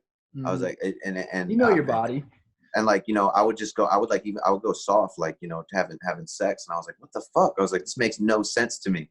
I thought it was even like weed. And I was like, no way, it can't be weed. And then, like I said, the food, the day that happened, I was like, yo, this food shit is real. Like this is the answer to basically most medical problems. I know it. I'm convinced of it now. Yeah. You know? Well, to my doctor's credit, I went in there and he was like, how many times are you hitting your inhaler a day? And I was like, 5 or 6. And he's like, well, something's wrong. So like, we got to put you on, you know, it's just a 10 milligram steroid. And I asked him, I'm like, but what are the side effects? And he was like, well, I could tell you about the side effects and I can put that in your head, or we can just focus on the fact that, Ryan, you need to breathe. Yeah. So like, obviously there are certain things that are truly like even like what thyroid shit, you know, I learned about, obviously, like in weight loss. I was like, oh shit, there's really some people out there, it's like they can get their macros all good, and it's like they're really just, so there are definitely some certain things, but like I know for, like I said, for like majority of people, you know, like your stomach's fucked up. Like my friend, he came over one night, it's like he's like throwing up in my bathroom. It's like there's a whole bucket of fried chicken in front of him. It's like he eats that like every day. It's like wonder why your shit's fucked up, bro. Yeah. Like, and to my doctor's credit, when I was like, look, like when I was pretty much just carnivore, like I wasn't having problems with my asthma and I wasn't having problems with my eczema. But you know, it was also the summer when I was doing that, and the summer, my asthma and eczema are both better already because of the warmer weather. And he was like, all right, well, you do need to breathe, and elimination diet. Yeah, that can definitely help. But he's like, but for now, like, you gotta breathe. So like, how about you take this for now? It's like they don't tell you that stuff about antidepressants and stuff too, because with mental health and stuff, you know, I don't know. I'm not, you know, obviously preface this, I'm not a doctor. I did not study this, but from the how much I've listened to Jordan Peterson, who's, you know, a clinical psychologist and all this stuff. Dude, and he's been dealing with a whole bunch of adverse effects from coming off of Xanax and stuff, with his own stuff and benzos and stuff. But what I'm trying to say is, like, he always addresses when someone comes to him with you know, depression and stuff, and he's like, all right, well, how's the family life? How's the job? How's the love life? You know, he addresses like 5 big parts of the life. And if like all 5 of those big parts of the life are all good, but they're still depressed, then he still needs to then, you know, for a couple months, convince this person that an antidepressant might be able to help. And then there's the whole thing of like, okay, so with my doctor, he said, well, you need to breathe. So yes, you can do the elimination diet and stuff, but for right now, like, you're not going to live if you don't breathe, right? So like, start this now, and go try the elimination diet and do that stuff. And you know, I've been able to come off of it and still be okay. And you know, my asthma is much better than it was, you know, 6 months ago when I got put on that stuff. And but with what I'm trying to get at with mental health and stuff, it's like, here's something to help for now, so that you can get out of bed, so that you can work on getting the job that you're happy about, you know, maybe, you know, maybe get in a relationship with someone that loves you for you, and start, you know, being there for your family, and so that you can do esteemable things to build your self-esteem. And then maybe over time you can come off of the antidepressant. And Yep. if you have all the you know, the, I forget what the 5 key things are, but I know it, one of it's like family life, love life, and job. I know those 3 of them. If those 3, if the 5 things he talks about are taken care of and you're still depressed, then there's definitely something chemically wrong in the body. Yeah. Mm-hmm. But Just if like I you're, have but if, a bone spur in my foot. I can't do anything about that. It's just gonna be like that. I'm gonna treat it with some physical therapy, but other than that, there's nothing they can do, right? Like take some pain medication, right? So I totally feel that, right? There's certain things, yeah, we're because we're all a little broken, right? Nobody was born perfect. There's a little yeah, bit mechanically wrong with all of us. Like I broke my arm when I was 17. Like it's just not the same. Will never be the same. Can't mm-hmm. do anything about it. No matter what I eat, right? All the Popeye spinach in the world ain't gonna make this thing regular again. Right. And, you know, as you're on, you know, mental health, you know, whatever it is, and you build up the 5 things, if you eventually, you know, can come off of it, then great. And Yeah. but if you come to them and all 5 of those areas of your life are shit, well, like, you probably should feel bad about that. Like, that's justified emotion. Like, Yeah. Yeah. if your love life is fucked up, your job is you don't have a job, and your family thinks you're a piece of shit because of the actions you've been doing. Like, maybe you got to take a look at that and be like, I probably should feel bad about this, and like, I got to do something about it. Like, Yeah. and for man, and any, I know at any given moment, like, I can fall victim to that. You know, I can put myself in the victim mentality where I can fall victim to my own, you know, thoughts inside my own head. But Yeah. like, you know, the awareness, once I can get the awareness of, oh, I'm in that train of thought. Like, why don't I call my friend? Why don't I call my sponsor in NA? Why don't I just work on music? Why don't I write some lyrics? Why don't I exercise? Why don't I eat something that'll make me feel good? Like a nice, good old friggin' steak and some friggin' sweet potato and a salad. Like, all that stuff will give me good, positive energy. And Right. so, like, there's so much, everything in the body's connected, and like, all the stuff, all the, you know, physical, emotional, spiritual, you know, mind, body, spirit. Like, there's a reason why all of this stuff is talked about together so much. Like, Right. it's Mind, all, body, soul. ah, it's all connected, man. And a lot of it, you know, starts in our gut. Serotonin, there's more serotonin. I think I'm not sure if it's serotonin or dopamine or both, but there's more of one of those 2 things in your gut than in your brain. So Yeah. like, you got to eat good stuff to make sure it's made there, you know? Yeah. That's what I wonder now with my journey, because now I've been tinkering, I've been messing with my boundary limits. You know what I'm saying? You know what I'm saying? Shout out to the fudge stripes. You know, might have like two packs of those a day. You know, I realized from the macro count, I realized I was very high on sugar. I was having like maybe 200 grams a day, Mm-hmm. and pretty much all of it unrefined, um, or excuse me, refined. Mm-hmm.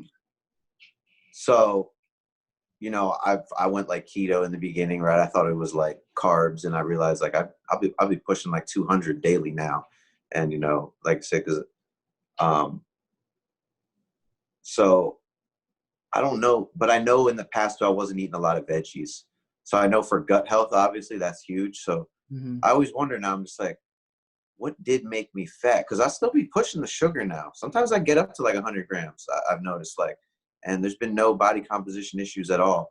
But obviously, I'm not going to push it any more than that. And and then I'll have certain days where I shy, you know, 50 or below. But uh, for the most part, I'm just like, okay, basically, if I really look at it, I cut it in half. But the biggest thing I did do, you know, was no processed food. Like, you know, I cook all my own shit now. Like, if anything, like I said, my little 20%, that 80-20 rule, I'll go for like, you know, a little chocolate or something like that. So, cause then I realized, you know, like I used to drink like 3 or 4 vanilla cappuccinos in a day, like just loaded with sugar, maybe 2 sodas if I'm eating out 2 meals a day. Cause when it was getting bad at the end, I was just Chipotle, like In and Out or pizza every day, 2 Mm-hmm. of those 3 every day with a soda. And me in my head thinking it's a 12 ounce. Now that was like a 20 ouncer. Just that alone, I know that's a lot of goddamn sugar every day, you know? Mm-hmm. Like I had one soda. I've had one soda in the past couple months actually, because once quarantine hit, I didn't eat any bad shit. Like, but I just finally had a pizza the other day, and I had a soda with that. But it's like, I wonder, was it just the sugar that really got me fat? Because I think I was pre-diabetic for sure. Mm-hmm. Looking back on, like, I remember, like, you know, you get up real quick, you get a little dizzy. I was getting dizzy to the point where my motor functions would stop, and I was like be shaking.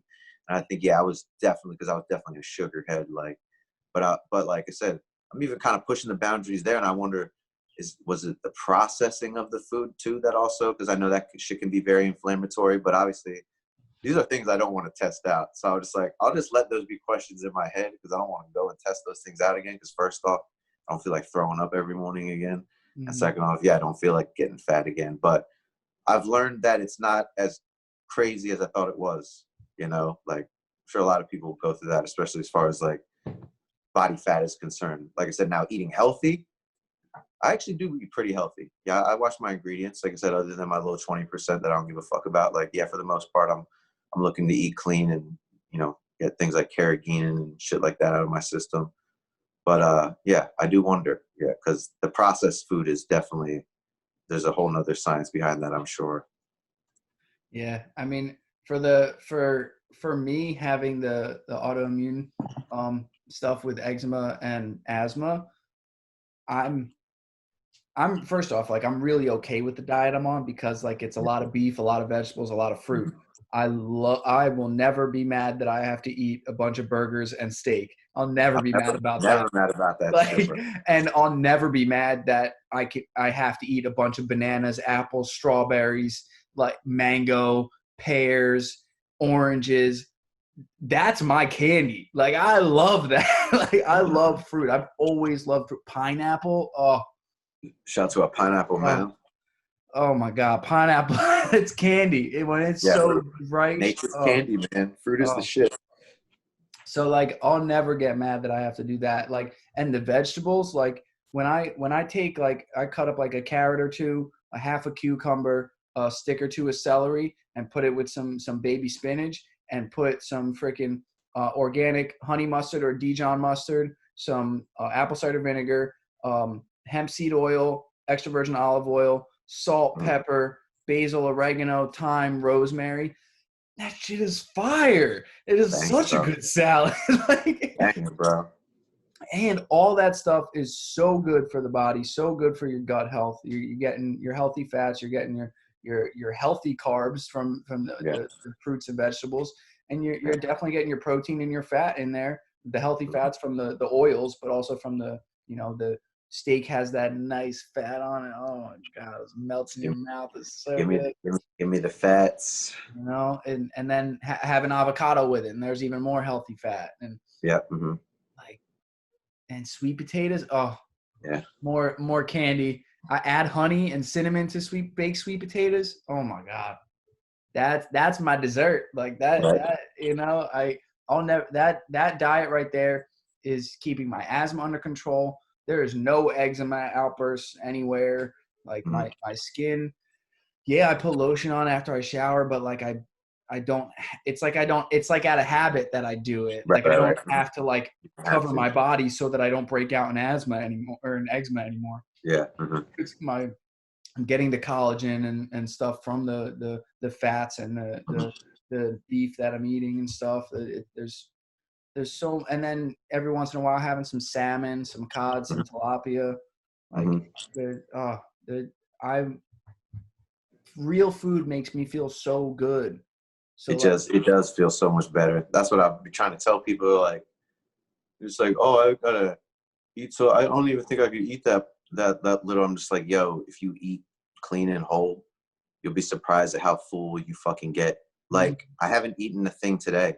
That's the way I operate though. I eat like maybe like 4 or 5 hour window at night, like, and then I just coast. Like, I'm just, because I'm not hungry. I'm not even thinking about eating.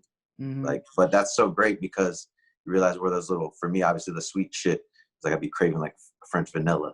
It's like, gotta go get that. And then it's like, then that leads to just eating some more bullshit. But yeah, people, I'm just like, when you eat clean and whole, I challenge you to eat 5,000 calories a day. Yeah. I challenge you, eat clean and whole. You're not even gonna do that. You're gonna be so fucking full. Shit's Hmm. gonna be great. Dude, and the only like grains or carbs other than fruits and vegetables that I eat is brown rice, and like Yeah, I put salt, pepper, oregano, basil, all the same stuff that I put in my salad. I put in with the rice, and um, I actually, and that'll help me, get full as well because it's a different nutrient profile, yeah, macro and micronutrient profile, than the fruits, vegetables, and beef. Obviously, right? It's brown yeah, rice. Um, but like the just adding that to my diet making it like really really well and balanced. Like I was getting really, like I talked about it with my homies Danny and Josh from Average Gypsy. I had them on the yeah, podcast, and that's coming out real soon.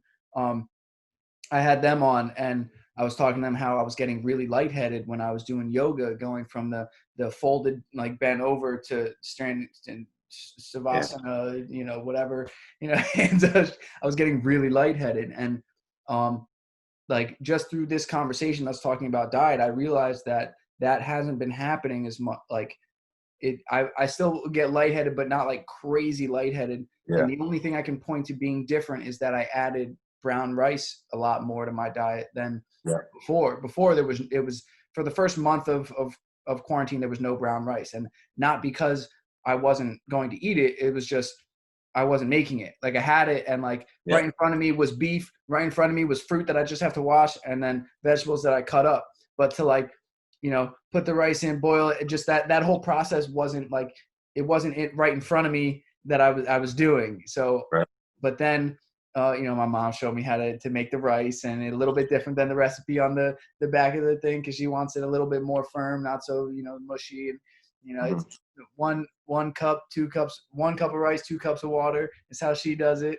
And yeah, and so now like I have a little bit more understanding making the rice. So now I'm messing with that a little bit and just adding that to oh, let me tell you, the best is cooking the steak, with the nice yeah, avocado oil and the garlic and all this, the thyme and all that in the pan. And then when the hmm, steak's done, throw in the already cooked rice in that pan to heat up yep, and all that. Oh, and all that oil, yep, and all that oh, that bacon, or excuse me, that steak grease and oh steak yeah. oil.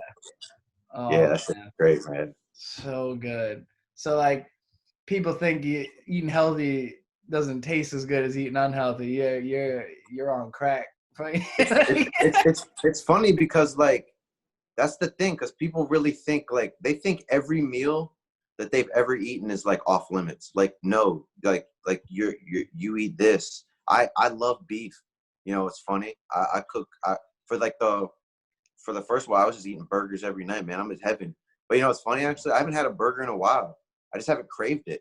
But I've just Mhm. been living off burritos and like peanut butter and jelly and like tuna salads, and all obviously like all whole wheat shit when it comes to the bread and the tortillas, and I try to get the healthiest eggs and shit like that, and Mhm. best bacon, no sugar and that shit. And I realize there's no meal that's off the table. But I think the most thing, like I think the thing that people fuck up is the sweets and the desserts for the most part. That's most people's issues. They don't realize what it's in. Like my one friend was asking, he's like, yo, because obviously everyone always asks me, what are your ab workouts? And I'm just like, bro, like if you saw the way I worked out, you would laugh. You would be like, this guy is in that type of shape. But like I feel like I'm probably the majority of just guys that look like that, but really just know that I'm just eating well. Like, because like I like working out, but I'm not like you. I'm not like, you know, you seem to be definitely more passionate about it than I am. Like, I literally work out maybe like 30 minutes a day. Just do some pull-ups, sit-ups. Especially in quarantine, I've actually found a really nice groove to where then I don't waste any energy or time going to a gym or anything, and I'm right here back to work Mhm. for what I have to do. So I think I'm gonna continue that. But yeah, most people, I think it's just the sweets, like I said, because my boy asked me, hey, what ab workouts you know? I was like, bro, I was like, I don't even fucking know. It's like, he's like, well, what are you eating? So I told him everything, and he's like, okay. He's like, yeah, I'm pretty good. And I was like, oh, and I remember he played basketball, so I was like, oh yeah, bro, just watch out for Gatorade, like, because I used to drink a shitload of that too, thinking like that was like good for me, and like that's just like 20 grams of sugar like every fucking time. He was like, oh yeah, it's like my go-to, and I was like, see, he didn't even register that. So it's Yeah. like that. I didn't even register French vanillas. I had no idea what was in there. You know, like I'm saying, obviously soda, but I didn't realize the volume of soda, right? People Mm. always told me it was bad, but now I look, I was like, damn, like I could have like I could have like 5 of these bitches and it would still be less sugar than like one soda. Hmm. And I'm like, wow, that's crazy. That's why I heard someone was saying one time, I was like, damn, I'd rather you have like a Snickers bar than a soda, because like yes, that's just straight. So there ain't even fucking anything else in there. At least you get a little fat or something, like a little protein, like with a Hmm. Snickers. So, but I noticed, yeah, most people love the sweets, man. They love the sweets, and they don't even realize some of the cereals counts for the sweets. You know, my dad thinks he's eating gelato because he thinks it's better than ice cream, but he realized, like, dude, it's the same shit. Like, I got my Halo Top ice cream in there. I could eat the whole thing and still have like 3 times less sugar than you had in one serving of your gelato. Hmm. So yeah, the sweets are just the one place I feel like people are just fucking it up at. Because most meals, like, so you could still have your pasta.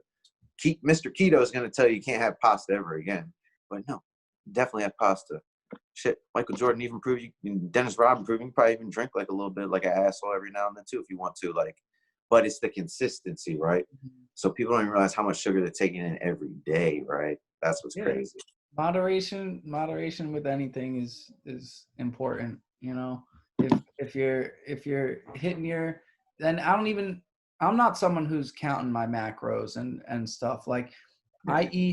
I make sure that, like, I know in one burger it's about 20 grams of protein. So Yeah. like I'll have 4 to 6 of those in a meal. And like because that's 100 to or 80 to 120 grams of Mhm. protein. Like if I have that, I'm probably good. Like, you know what I Yeah. mean? Like when I was, when I was going to the gym and I was doing like really hard powerlifting and stuff, like that protein intake needed to be up. Like that for sure needed to be up. But so did my carb intake. Like I would have had to be eating freaking gigantic bowls of rice compared to what I eat now. And like I do a pretty big bowls of rice, and like, but the fruits and the vegetables and stuff like also give me the sugars and stuff. Like I'm as if I have like a good amount of meat and I have some fruits and I have some vegetables, I know I'm good. Like I don't focus on the numbers of like when I wake up in the morning, do I feel good? Throughout my day, do I feel good? And when I look in the mirror, do I like what I see? Yeah. If all that stuff and my asthma's under control, like I'm good with my diet, and I know I'm Yeah. eating real food. If I Yeah. if I eat crazy amounts and it's overeating, but it's real food, that's better than eating That's what a I little always tell bit. people. You know what My I friend's mean? like, Like, my friend was like trying to like start a little thing. He's like, man, I'm so hungry. So I was like, he's like, I just want to get some cookies, bro. Just make another burrito. yeah. It was banging as fuck. Do that shit again. Fuck yeah, right? Because yeah, you're never gonna go wrong there. Because now I pretty much know, like, kind of like you. I know I'm still gripping the training wheels a little bit because I'm scared to like get away from counting. But I know that like my scale, the battery went out the other day, and I was like, you know what? Thank you. I'm putting this shit away. Because I always heard like Jeff Cavalier. I don't know if you know him, like Athlete Next on YouTube. He's a big fitness guy. One of the people I watched a lot, more for workouts actually, but he Mhm. does do nutritional shit.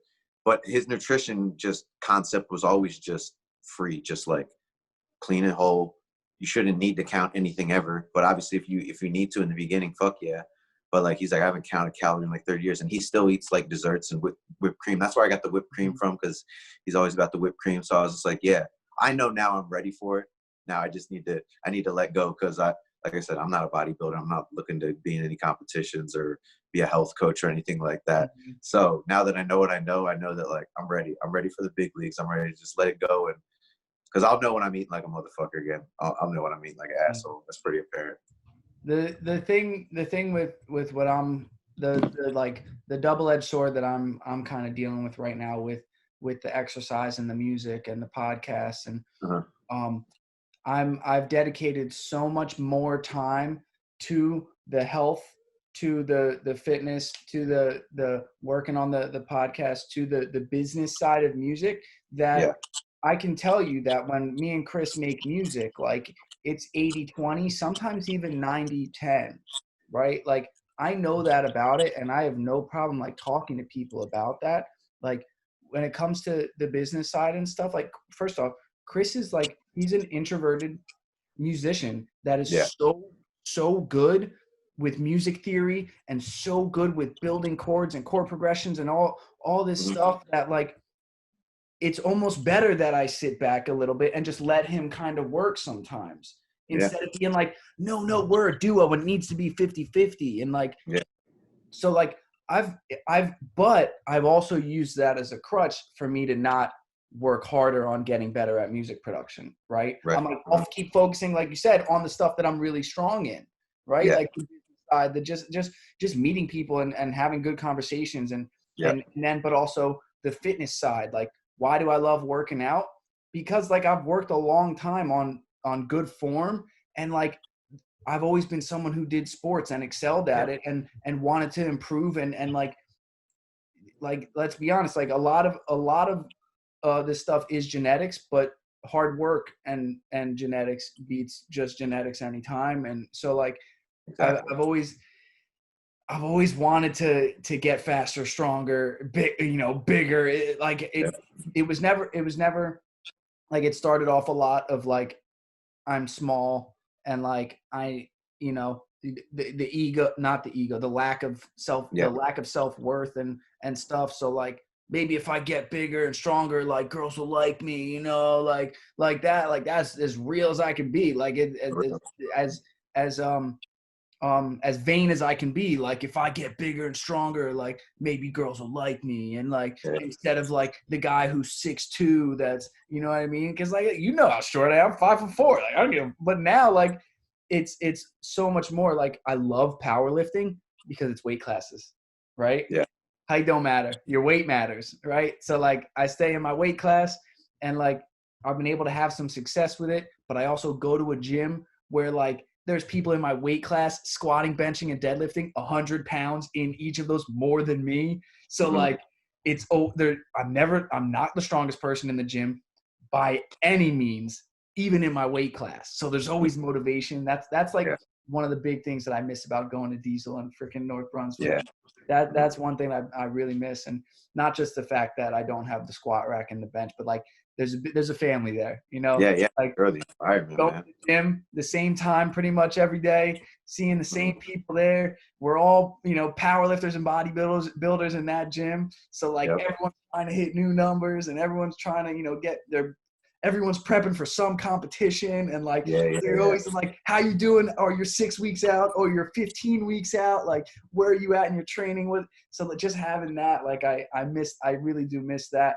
But I kind of went off on a big tangent there, but like from what I was trying to get in is that like I've been able to, or I've focused a lot more of my time on the stuff that I'm better at, instead of focusing on stuff like the real music production side of it, where I'm getting in there and like working on EQ, compression and reverb and delay and all that stuff, and building chords and learning music theory better and stuff like that. And some of it is fear-based and some of it is like Chris is doing really well with it and I'm going to do it, and we're filling in the gaps.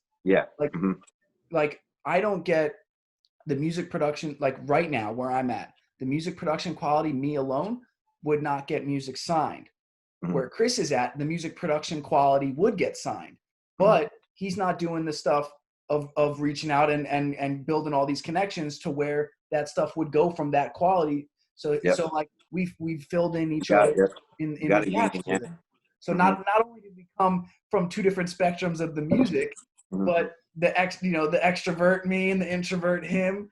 Also, everything that not everything, but most of the things that we do, we're yin and yang with it. And it's a really good balance. And then you take it even further, like, how, me, where I'm from, the sports teams that I support and stuff, right? A little different than sports teams that most people support in Westchester. A little different. A little different, but Chris D'Souza lives 20 minutes away from me in Central Jersey, except we support all the opposite New York teams. All the opposite. Even he's a Chelsea fan. I'm an Arsenal fan. Like he's the Duke fan. I'm a UNC fan. That's crazy. That's literally crazy as fuck. like, dude, Rangers, Devils, Knicks, Nets, freaking Yankees, Mets, Giants, Jets, like every, so like even with that, like we even poke fun and stuff, and it's just like so many different things that but what the common thing that we have is the music, man, and it's just we both have such a passion for it, and I'm not stopping at anything. Like this is it. It's Fuck work. yeah. It's gonna work. There's no other way. There's Yeah. no there can't be. There's no plan B. This is what I want to do, and I'm gonna find a way to make it work. It's as simple as that. I was And gonna this, say, yeah, because speaking to your point, yeah, I feel like I've just broken through that not giving a fuck stage. I really feel like I broke through that like a few months ago when I hopped on TikTok, did a couple funny videos, right? And one of them actually is the most popular video on my Instagram to this day, right? So then I think I fell into the traditional trap of a lot of us are like multi-talented right now, right? Especially in this day and age. I keep hearing that from everyone. I don't know what I want to do because I do this, I do that, is that. I always knew that it was music. I always knew since the day I found music, like this is what I want to fucking be. To the mhm, point my ego would let like the other shit get in the way. Like I can't do that because I don't want people to think of me as a photographer, right? When I was doing photography. Now I learned I was right actually. I don't want people to think of me as a photographer. So I have to brand myself carefully. And I realized when I'm doing the funny shit, that's great. And I'm gonna pop one out every once in a while. But I need people to know I'm a musician. This is what I want. This is who I am. And the only reason I was doing more of the TikToks and what I found out was like I always spend like a couple hours because I would film them on my camera and then put them over to my laptop and then air drop them to my phone and then arrange them in like the little clips. And it took a while. And I realized I'm not doing this for the love. I'm doing this because I think because I'm insecure about my music and I think I need to have like a gimmick to draw people in. And like, because I always thought that was funny. Like you see on like some social media apps, like someone says they're like a musician, right? But like all their content isn't that. And you're just like, do you wish to be a musician? And I realized maybe it's just a branding thing. I think that's kind of like the basis of it all. But now I realize, yeah, okay, I got to make a choice here. Like, of course, I'm going to still do like photography if opportunities arise. Like, I'd be a dumbass if like Katy Perry said you want to shoot. Like, I'd be a fucking idiot to not do that. But I realized when I brand myself and what I put on my page, that's very meticulous. What I need to put out is a lot of music to let people fucking know. Oh, this guy's a fucking musician. mhm, Because then people would hit me up and be like, oh, I didn't know you make music. I'd be like, your ego is like, how? I was like, oh no shit, no wonder they don't know what it is. So then I realized, yeah, I got to make a choice. Where am I going to put my time and energy, my heart and soul? It's got to be the music. So TikTok took a little bit of a backseat, but I realized I was only doing that too because I thought TikTok worked a certain way. And yeah, there's trends and things that are popular, but it's going to turn into Instagram if it gets popular enough. It's just going to turn into that general social media app where you can do everything on it. So I mhm, realized I can just do whatever the fuck I want on there. Fuck likes, because I realized it's not about the likes. That's why a person can say they're a musician, but really all their content points in another direction, and their mhm, fans don't even acknowledge them as what they really want to be because they're not putting it out there. And I realized, yeah, you gotta. I'm gonna put out exactly what I am, and then because they're following you for a reason, right? So now I realize like just getting likes on a post or just getting followers, fuck that. I want fans. I want people that are really invested in my content. So now when I go and do like my social media marketing, I don't follow people unless I really fuck with your page or like obviously people that I really know in life. Like mhm, there's no more of that FOMO of like if I don't follow them, they won't follow me back. Like no, I realize no, I'm a leader. You want to be a leader. People will follow you if your content is dope. And your mhm, content is dope. Our content's dope. Next person's content's dope. Just be confident in that. And then, because then you'll root out the bullshit. Like I talked about the art, the art guy who was like, oh, I was talking about that with this other girl, hit up. Graphic designers always do this shit. They always see me on the inbox. Yo, you need any artwork? And I'm just like, I do my own shit. I gotta save money because I really don't even have fucking money. But I'm down to just talk and network. They always say, okay, bro, and then they unfollow me. So like, fuck you. I don't need that follow. I don't want your follow anyways. I want real people that fuck with my music. So yeah, from a branding issue, going back to everything we talked about, I realized, okay, TikTok's got to take a back seat because I still do have some funny ideas, but I definitely don't want people to get that twisted up. I'm not a comedian. I would love to do maybe some shit later on in life, but right now, nah, I want to get this music shit popping. So that message has to be clear as fuck what I am. Yes, I'm going to do some funny shit, but I realized, first of all, yeah, it was taking up too much time. And I realized, oh shit, I can't do everything. Because I had this girl back in the day. I was telling her about moving back to LA, and I was like, I want to play basketball every day. I want to go to the driving range every day, record music every day, you know, make music videos every day. And she was like, I don't know if you can get all that done. And I was just like, no, fuck you. And I thought she was like being like an asshole. And I realized, oh, no, no, she definitely some sanity there. Like, yeah, you can definitely do a few things, but a lot, for me at least, that's a lot to juggle. And like I said, everything takes so much energy. So now I realize tunnel vision, utilize the tools in the bag where they need to be utilized. Mm-hmm. And now I feel so fulfilled. And I feel like, oh, I'm getting more confident. Like that, not give a fuck. I don't give a fuck if you don't fuck with my shit. Because I know there's mad people out there that are going to fuck with my shit. I'm just going to go find those people, yo. Because I am a dope musician. I don't need no gimmick. I don't need to gimmick you in with photography. I don't need to gimmick you in with comedy or long form content. That's part of it, of course, but I don't need to gimmick you into nothing. If I want to go and like start something separate, then yeah, I'll start a separate page for that. But for now, we got a lot to do. So it's like, okay, I'm a musician, heart and soul into that. Yeah, let the tools come out when they need to come out. Damn. Man, see, and that right there is like the conversation I've been having recently with some of my DJs and producer friends and stuff. And it's like so much of my page is about, you know, health and fitness and stuff. And like, look, yeah, I got a degree in that, but like what I don't want to be the person who is, you know, selling workout programs and stuff. Like, I'll help anybody that come to me for help. Like, cause I know a little bit about this stuff, you know, but like what I really want is for people to support my music. Right. Mm-hmm. So like I need to work harder at music so that, you know, I have my, you know, I have the motivation part of my brand. I have the cooking part of my brand. I have the fitness part of my brand, but like music stuff is lacking, especially if I wasn't releasing music. Right. Yeah. Like I got a track coming out. So like the cool thing about the music that I make, it goes hand in hand with working out. So I was like, gonna say, that's the best part. You can always intermesh the two together. Like I might do a funny skit now, but if I do it, it's gonna be with my track. You know what I'm saying? So like, oh, what track is that? all the Wednesday workout videos that I put out, besides the last one, which was announcing that we have the track coming out, they've all had, you know, whether people knew it or not, they had music in the background. And like, it's not getting taken down because it's mine and Chris's music. Like it's stuff that's unreleased, you know what I mean? Like, and it's the stuff that we made. So like, it's subtly like, and then people, you know, I find like one or two of the 10 comments being like, yo, what's that track? And I'm like, Yep. Not out yet, you know?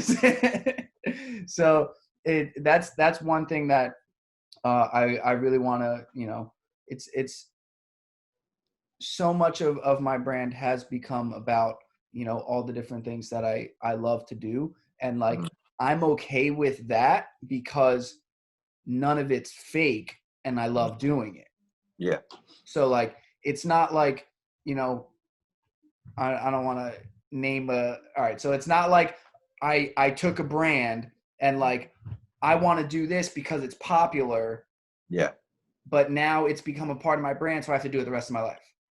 Exactly. It's like, no, like love, like not every day do I want to work out, but I love the feeling that I get from working out. So committing to putting a workout post every Wednesday is good for me. Yeah. One, because I have to do a workout. At the very least, I have to do a workout on Wednesday so I can put out a workout video. So there's one no matter what day. That's what I always tell people. Like when you want to work out, like you got to pick two no matter what days. Like no matter what, you're going to work out twice a week. Yep. If you can do that, you're doing more than most people. And if those 2 days are Monday, Wednesday, that gives you Thursday, Friday, Saturday, Sunday to freaking get one more day in. Yep. If you get 3 days a week, you're freaking doing more than I don't want to throw a percentage out there. I do that a lot with percentages that I just make up. Like I feel like it's better than 99% of the world, like when you're working out 3 times a day. But shit, man, there's so much. I really do take to heart what you said about, you know, specifically branding yourself a certain way.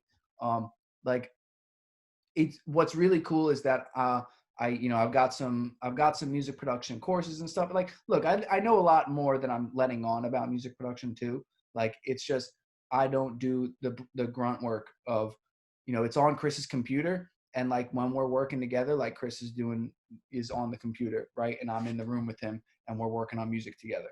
So that's really what it comes down to. Um,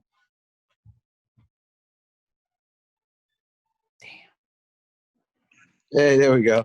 Hey, my bad, bro. My phone died on me. I was gonna say that's what I figured happened. And then I had it on the phone charger, and the phone charger died, which I didn't realize. I'm pumped that it gave me a time to put together this little video of freaking when I was in my car, and I was like, huh, why don't I just put my song over it? And there's a promo video. Low content. That's what I've been. I want to research like memes like this week, I think, because I kept hearing about that little Nas shit and his little meme shit. I want to explore the internet and see what that whole deal's about, because creating memes it's definitely a possibility. See if it's right, see if it's wrong. Dude, the meme game, there's so many. I've gone through my, in the past 2 days, I went through my my Instagram and all the people I'm following and stuff, and I just like unfollowed like a whole bunch of just like stuff that posts the same type of shit, just, and I'm just like, why am I following this? And it's just like, that's the stuff that gets me hooked and digs me deeper into the social media hole. It's like when I go on social media, like I gotta have a purpose. It's not just like I'm just looking at, random shit to make me laugh. And like, okay, so like I also can't beat myself up about that if I do it. It's like, but how often am I doing it? And like, am I getting sucked into that and not getting the stuff that I really need to get done to build my brand? And it's like, but it's the like, okay, but everything happens exactly the way it's supposed to happen. And like, do I beat myself up about it? Or it's like one thing that I because I can talk myself in that loop for a long time, but it's just like, it's not that serious. I've done the best I can up to this point, but I can always do better. Yep. So always keep challenging that 1% every day. Just like I said, because I know right now, like I'm a baby in marketing, but I've also known I've learned a bitch load of shit that's going to help me improve my next releases.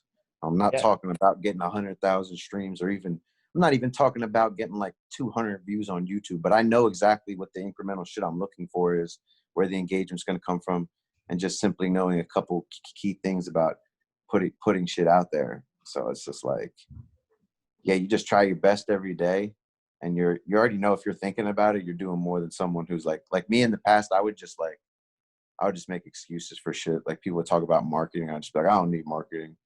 Like I literally have a song that I'm gonna release where one of the lyrics is, I don't give a shit about no marketing. And I laugh at the lyric because I'm like, damn, bro, you really believed that shit back then too. But I'm like, all right, people need to hear this shit. People need to hear how dumb it sounds. But also it could be like a swag line. Like, I don't do that shit. So it's like, it could play either way. But me knowing exactly what the lyric meant is just so funny. And I'm like, I gotta put that one out there. But like I said, now that I have that knowledge within me, oh yeah. Because now I think I think basically what I've learned with everything in life, I know what I've learned in everything in life, it's always simpler than we think it is. But the simple can be complicated. It's all about detail orientation, but everything has fundamentals, like music. Well, I think to your point, I think it's all simple, but none of it's easy. Exactly. Because like I said, it's complicated in nature, but when you break it down, the actual, like I said, like everything has fundamentals. Like, photos, I'm worried about my shutter speed, I'm worried about ISO, and I'm worried about my aperture, and then it's like music. Okay, like if I'm really trying to break down vocals, at least for what I do, it's like, I'm really worried about EQ, compression, maybe some de-essing if I need to, with some reverb, and like maybe some parallel compression. And that's even a little bit farther beyond fundamentals if you want to even go there. But it's like, okay, rapping, what do I need? I don't even need to rhyme. No one said you ever had to rhyme. I just need lyrics, timing, flow, some emotion, which is going to take some time. And, you know, boom, that's music. It's pretty simple. You know, Yeah, it's like, not all poetry needs to rhyme. yeah. And it's like, what is marketing? Okay, the simple concept and idea of marketing is get your shit out to people, and knowing the difference between advertising and marketing, knowing that advertising is marketing, but marketing, not all marketing is advertising. So it's like, okay, now I get the simplicity of it. Now I need to learn the detail oriented, listen to others, some people's method. But it's like, I've always been a self learner. So I'm like, okay, like I got this shit. I'm going to keep searching knowledge, but like now it's just learning. Now it's me just fucking up. Let me experiment. Let me try this, what I think's right. Let me fuck it up. Let me learn something else and incorporate that. So like now I just go with that. Like if it's like mixed down, like song, I'll be like, all right, let me try to do one thing I didn't do last time I was mixing down songs. Let me learn one thing. Let me just incorporate that next time. Then next time, one more thing. Next time, one more thing. Because I'll get overwhelmed and think I gotta like. I've already know I've kind of even got into paralysis by analysis with my marketing, because like I had a whole bunch of watch later videos. I just got done all of them. I was like, I've been ready for like a couple of weeks now, because I know I'm gonna keep learning, and I know that I haven't even learned all that I'm gonna learn in the next years. I'm not gonna be able to watch all those videos in 2 seconds. So just, you've learned enough. Now implement one of those things and implement the next, and just chip away. That's why I realized, so that chip away grind, just chip away grind, versus that thinking I'm gonna blow up overnight just because I watched one video, you know? Yeah.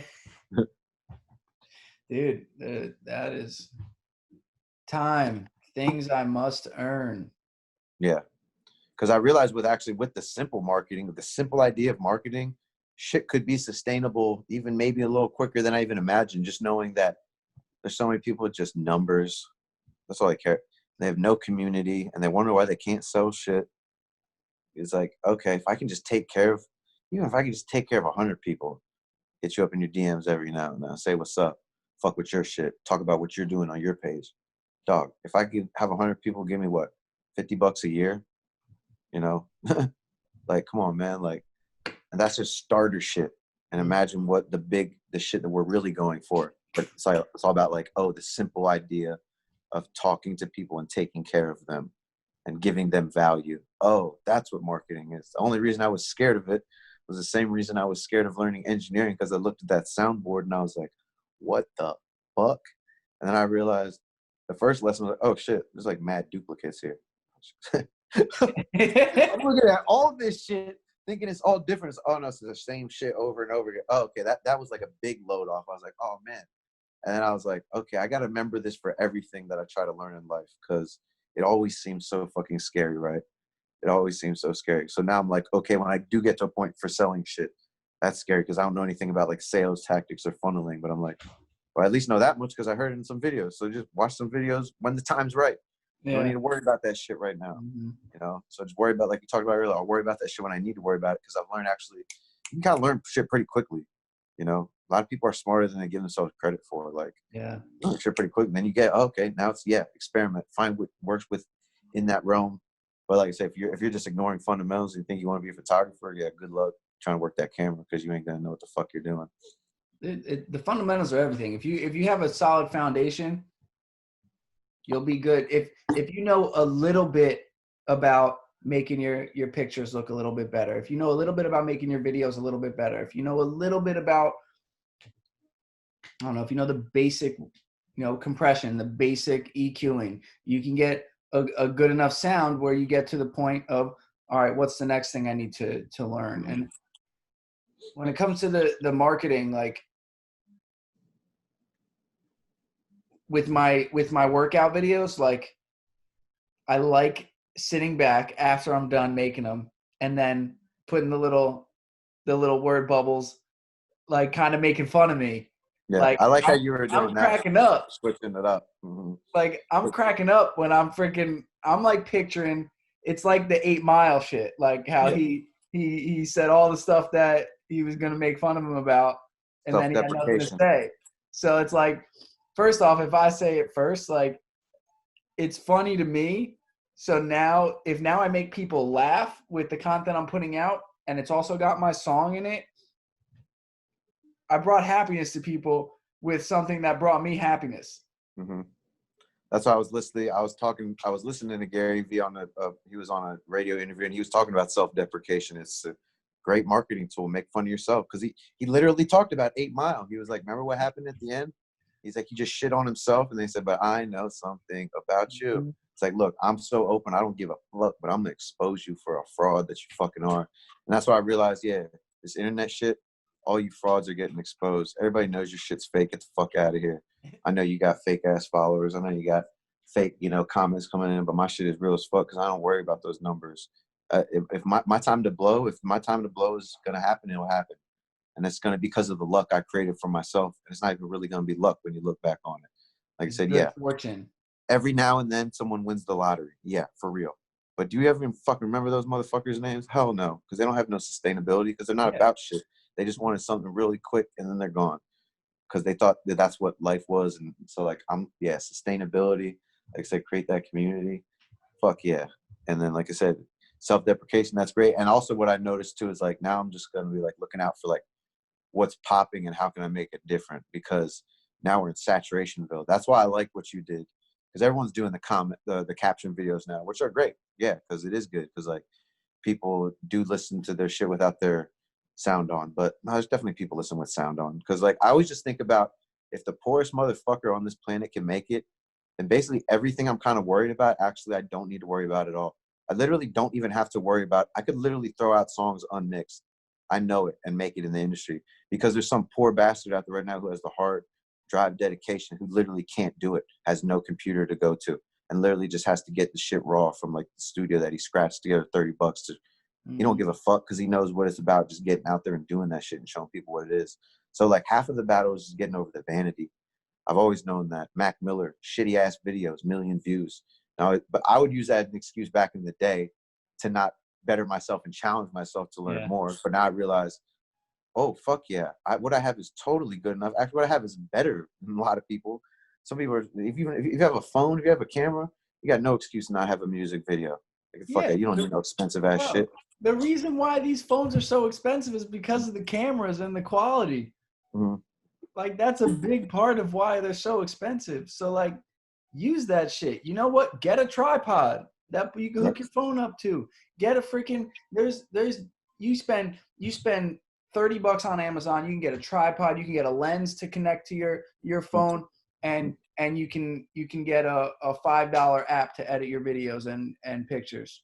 Right. It's that, and like I said, especially in this day and age, it's all right there. So now I realize, oh yeah, because that's what everyone's just looking for validation from people that they don't even give a fuck about. Like, I don't give a fuck about who gives a shit about what I do, especially if it's negative. Why the fuck do I give a fuck about your shit? There's 8 billion people.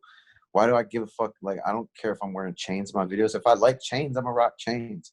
I'm not doing it because, and like you said earlier, like, I think some people get on that like, oh, I had a popular post. Like me, I did the funny gym video.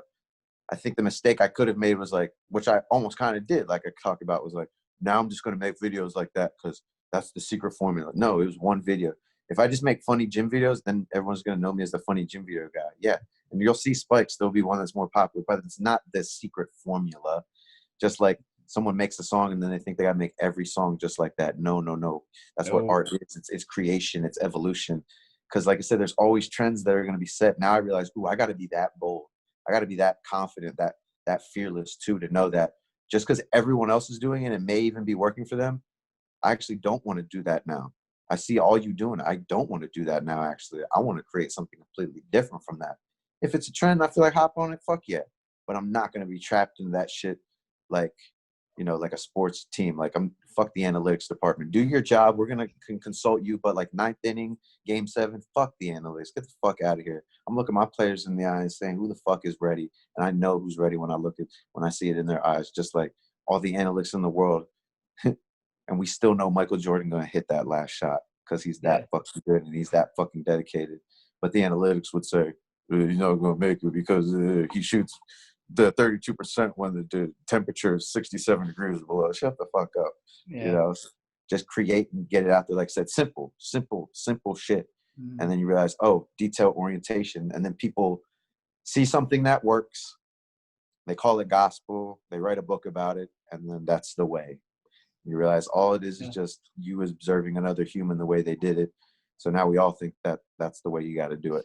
Yeah, look how many people are putting out the get to 100 million follower or 100,000 followers and all this stuff about, you know, this first off, like that's what worked for them because they have certain skill sets and they're a certain person. So they're not they're not wrong because it's what worked for them. Yeah. But for you to think that if I do exactly just that, I'm gonna get this. It's Hmm. like yes, mentors are important. Like do watch what I or do what I do and get what I get. But like it can't be that you're trying to be that same person that you're learning from, Yeah. right? Like you have to be your own individual, Hmm. and that's why that's you know a big part of like why I'm making sure that I'm covering a lot of different bases. So like but it's all stuff that I love to do. Like this Hmm. this is something that I've wanted to do for so freaking long. And like I did a podcast. That's why Hmm. the quote unquote first episode that I put on YouTube was episode 101. Because I did 100 live streams of freaking DJing Yeah. music on Yeah. Facebook, but I remember that. the copywriting shit was getting out of hand when Mhm. the labels and the artists were sending me the music, Mhm. but Facebook was still shutting me down. It's like, you want me to, Yeah, can I, Facebook's really like, strict with that shit. it's like, I need to give them an actual, like, written, like paper that shows that we're allowed to do it. And it's like, well, can you just look at my email? Hmm. Like, they sent it to me. What Yeah.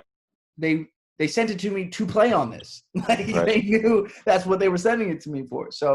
Um, So now, like looking back on it, like had I done that on Twitch, like I would have been able to keep doing it. And that's what a lot of DJs are doing now and doing Yeah. Twitch. And that's the live streams that are they might happen before this comes out. But the live streams that I'm doing, they're going to be on Twitch Hell yeah. and so, but at the same time, like I've wanted to start this anyway. And for yourself, it, there's so many things that I want to do underneath it. Like I want For Yourself to be a record label. I want it to be, Yeah. you know, a promotion company. I want it to be everything that I love to do. Yeah. Yeah. Like you know what I mean? Like that do what you love. That's all I want to do is the stuff that Mhm. I love to do. And I'm going to find a way to make it where it's what makes it so that my family can live comfortably enough where we're not, the stress is not where's the next meal. The stress is not where's the, you know, the heat going to get turned off? Is the water going to get turned off? Like that, as long as the needs are met. And like, do I want some toys? Like, yeah, I'm not So gonna sit here and say that I there's want no so material things that I want. Like, fuck yeah. of course there are, but like, I'm also gonna sit here and tell you like, what matters most to me is being able to take care of my family. You Yeah. know, my especially like I want my parents to be able to retire and do the things they want to do in their retirement, right? Yep. Like Hmm. I want to be able to take care of my family, whether it be like the girl that I wind up meeting that I get married to and the kids, but my parents, my nieces and nephews that I have. Like I don't want to be the guy that shows up and isn't able to, you know, give a gift at Christmas. Yeah. You know, I want to be able to, I want people like right now when I show up with my family, like people want me around and they love me. And Yeah. that's first off, that's a gift that I've gotten from getting into recovery, right? Like Yeah. changing my life and doing all that stuff. Like that's the part that I hold, you know, near and dear to my heart the most. Hmm. But I also want to be able to come, you know, when to the birthdays with the, you know, the thing that they really wanted, that you know what I mean? Like I want to be able to provide that for my nieces and nephews. Like Hmm. I want to be able to take them, you know, when they're, I don't know, when they're in, you know, middle school and high school and whatever to do, you know, some things with their cool uncle that makes music. Like I want, you Hmm. know, like Yeah. I want to be able to do these things and build those relationships more and be a part of their life and to have a house where my family can come and visit and hang out in the backyard and have the birthday parties and whatnot. Like that that's that's not the material, that's not materialistic. That's No, freaking, yeah. I think most people want that stuff. And if Yeah, I'm we don't want the same shit. We just want like freedom. We just want to be able to just live as we see fit and not have to worry about the bullshit, right? Yeah, like Brian Callen is the one said it really well. He said, "I want to make enough. I when I go out to dinner, I don't want to have to worry about when I hand the card. Right, right. Like Hmm. once you're not worried, like you go out to dinner, it doesn't matter where. Like the Hmm. $1,000 a plate night, you know, like even something like that. Like if you're going out to dinner and you're not like, all right, we got to we're splitting the check, right? And like you know like those little like moments that like let's be honest, like right now, like those are some of the things that I do deal with, you know, and on at any given moment, like if I'm dialing it back and I go out with my friends, like I can afford to, you know, to pay for the, you know, my two buddies and me, and then next time we go out, like they'll you know what I mean, like that is stuff that I've been able to do. And Hmm. um you know, I love the job that does pay the bills right now, which is working at a rehab, and that I'm on furlough from right now. And Hmm. um, because like I also get to be around people that and show them that, man, you can really change your life when you get into recovery, and like there's Hmm. not your life isn't over because you ended up in rehab. Like it's actually like a beautiful gift, and it can be the beginning of like Yep. a whole crazy new journey. Like forget about the 10 years ago when we were, you know, sitting at 425 hanging out. If you told me all the stuff, even like when I was sitting in rehab, if you told me all the stuff that I was going to be able to accomplish, and that, you know, I'm going to, you know, when my niece sees me, she runs up to me and freaking grabs my leg and Uncle Wine, and like, you know, all the Yeah. freaking, oh, Hmm. like that stuff, that stuff I would that's what I don't ever want to lose is that feeling that I get when I see my niece, when I see my nephews, and, Hmm. you know, it's that's what that's a big part of what drives me every day to keep putting out, you know, content and to get better with music and to keep getting shit signed. And Yep. if I can do this the rest of my life and be able to provide all those things that I was talking with, like that will be a fulfilling life. And like I needed to quit my job at 27 Hmm. to focus on this music because I was like, it's now or never. Like Yep. if if I, you know, wait any longer and don't try, I'll regret it the rest of my life. And Yep.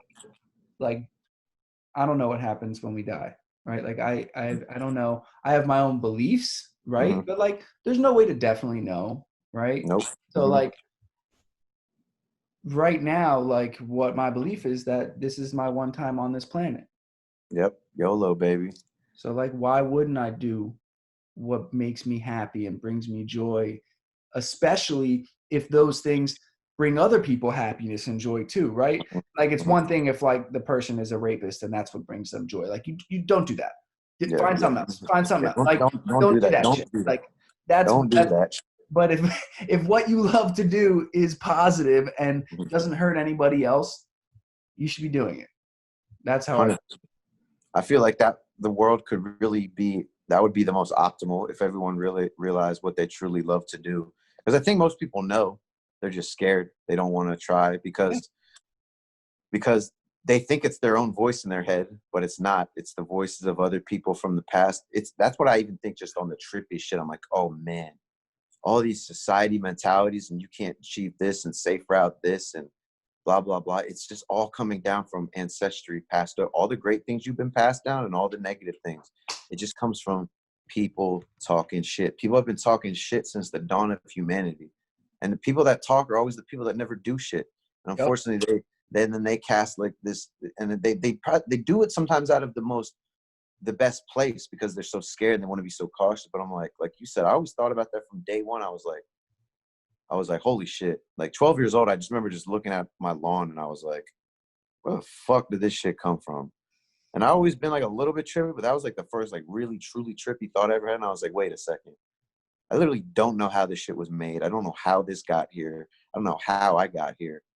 And that's when I heard the term you only live once. And I was like, oh shit, this is really It's not even the fact that like people are saying it. It's literally the fact that you just, like you said, I don't know.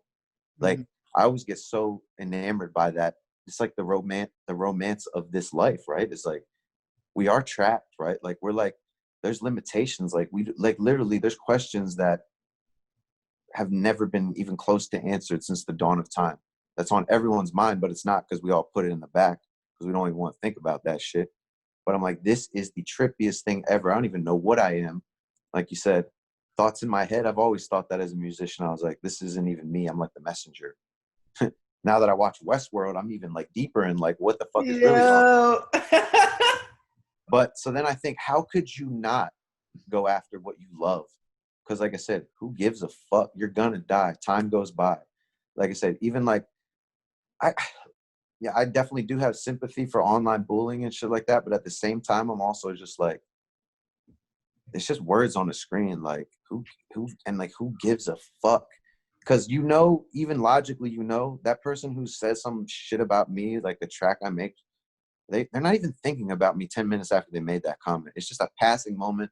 They got some pain out and they said, fuck you. I've done that shit before too. Like sometimes it's fun. I don't even know exactly what your motive is. But for me to get so wrapped up in that thought and take it personally when I don't even know you, hell no. Like I said, I understand how real it is because we grew up in a weird era where social media hit like right in high school. So it's like we're just adolescents. We still have a lot of old school mentality things going on. Then we get introduced to this new thing that allows us to see so much more than we ever imagined. So I get like where it's easy to get caught up. But now I think to myself, I'm a fucking mental warrior. Like that shit will never get to me ever again. Yeah, of course, that little inkling. You're never perfect in life. There's always gonna be things kind of sting a little bit, but like at the end of the day, when I evaluate, fuck you. I don't even know you. Like I don't even know if you're real. You might actually like even be a robot. Like you could be a bot profile.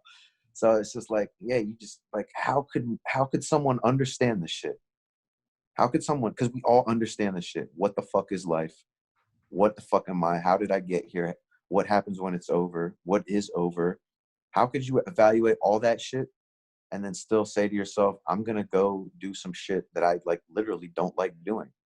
Yeah, there's some little short-term benefits. That's really what it is, I guess, the impatience, right? It's all short-term benefits. Like I realized after my last job, like I worked a little delivery job back in 2018, but that was only just to like appease people. And then I realized like I don't give a fuck if I'm stubborn as fuck. My parents said they'll hold me down.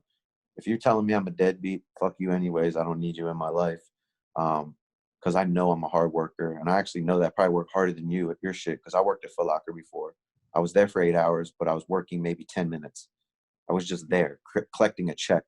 So money never really enamored me, other than the fact of, yeah, if I had a lot of it, I would get some dope shit. But I have a stipulation on how I'm gonna get it. I don't want it just any way. I want it my way, and I want to do it like you said, first and foremost, for the love of it all. That's going to be a perk. But like what you were talking about, I think earlier, is like basically what I want for my life is like fuck the music, fuck the status, fuck the money. I just want to be fucking happy.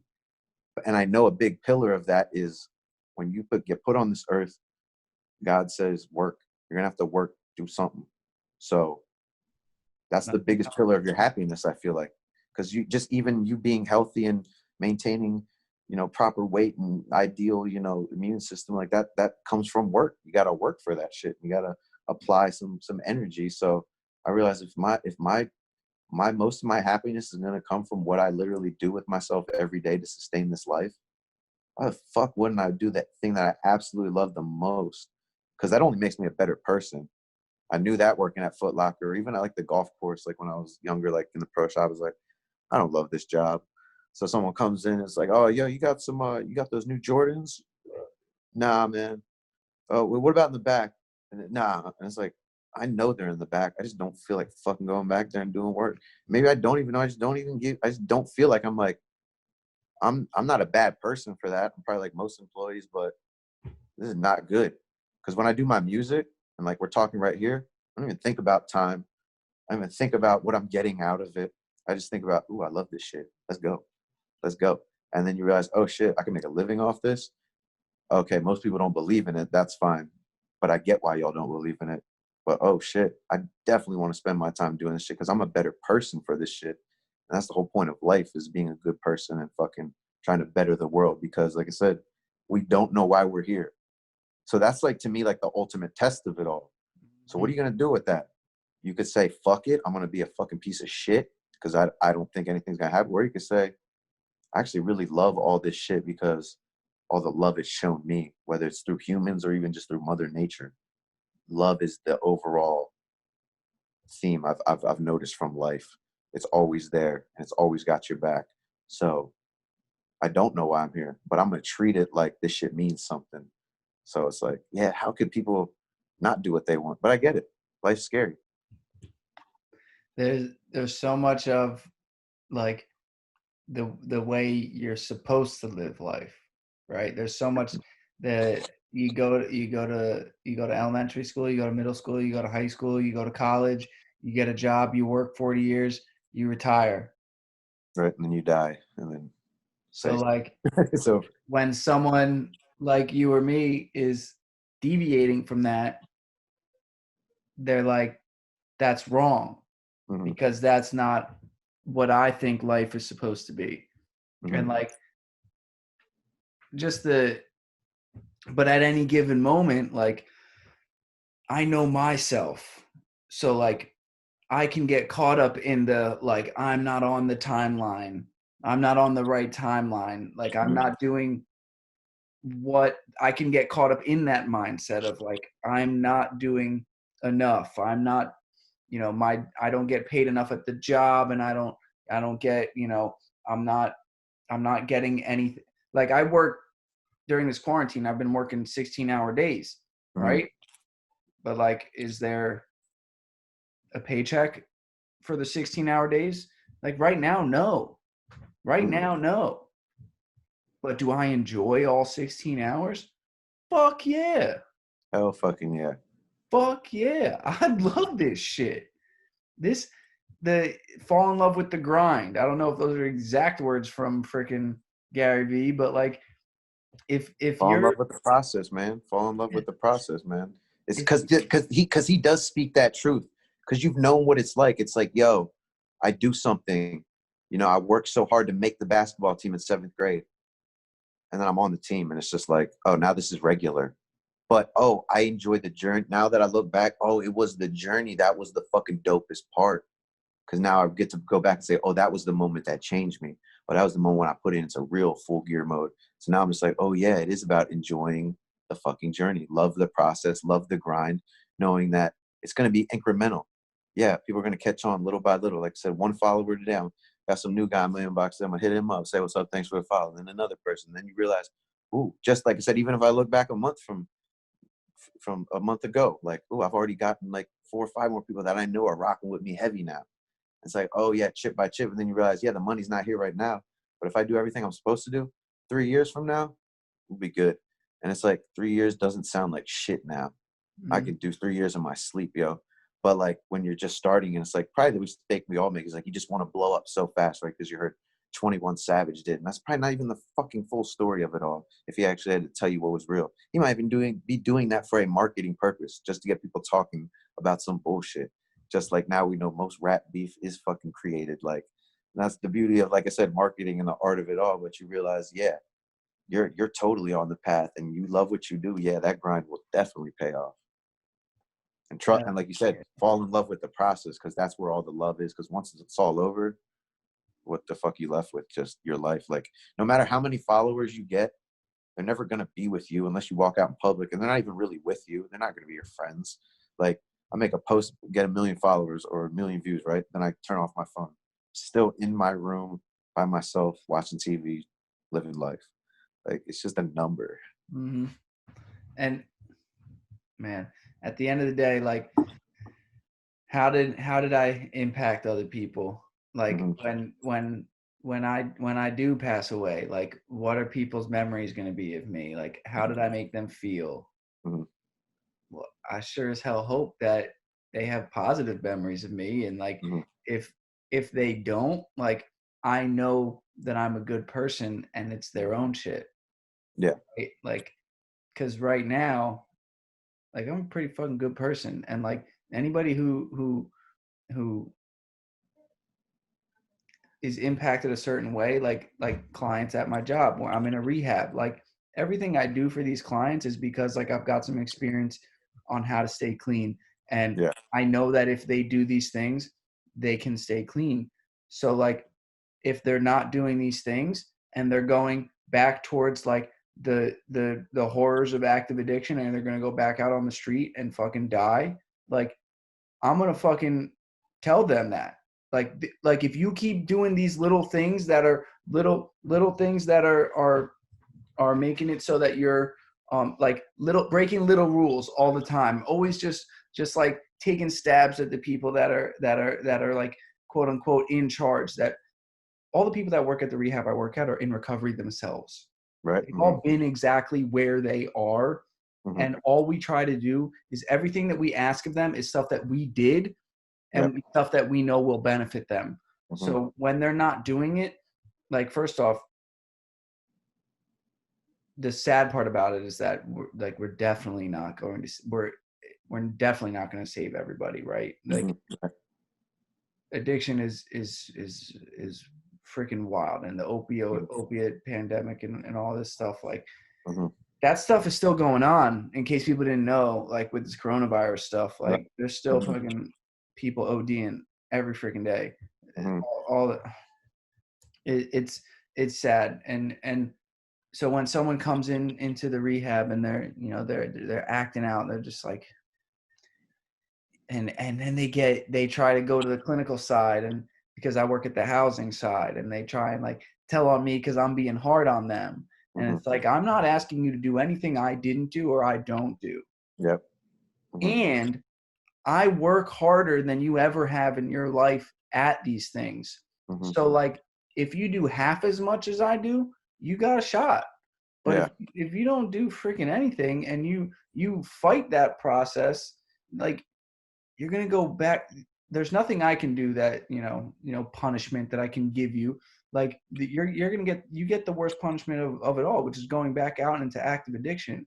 Like that is worse than anything that we can do to like, we're going to take your phone away for X amount of time, where you're on gender ban. Like there's stuff like that like none of that stuff freaking matters. Like if these people don't want to change, they don't want to change.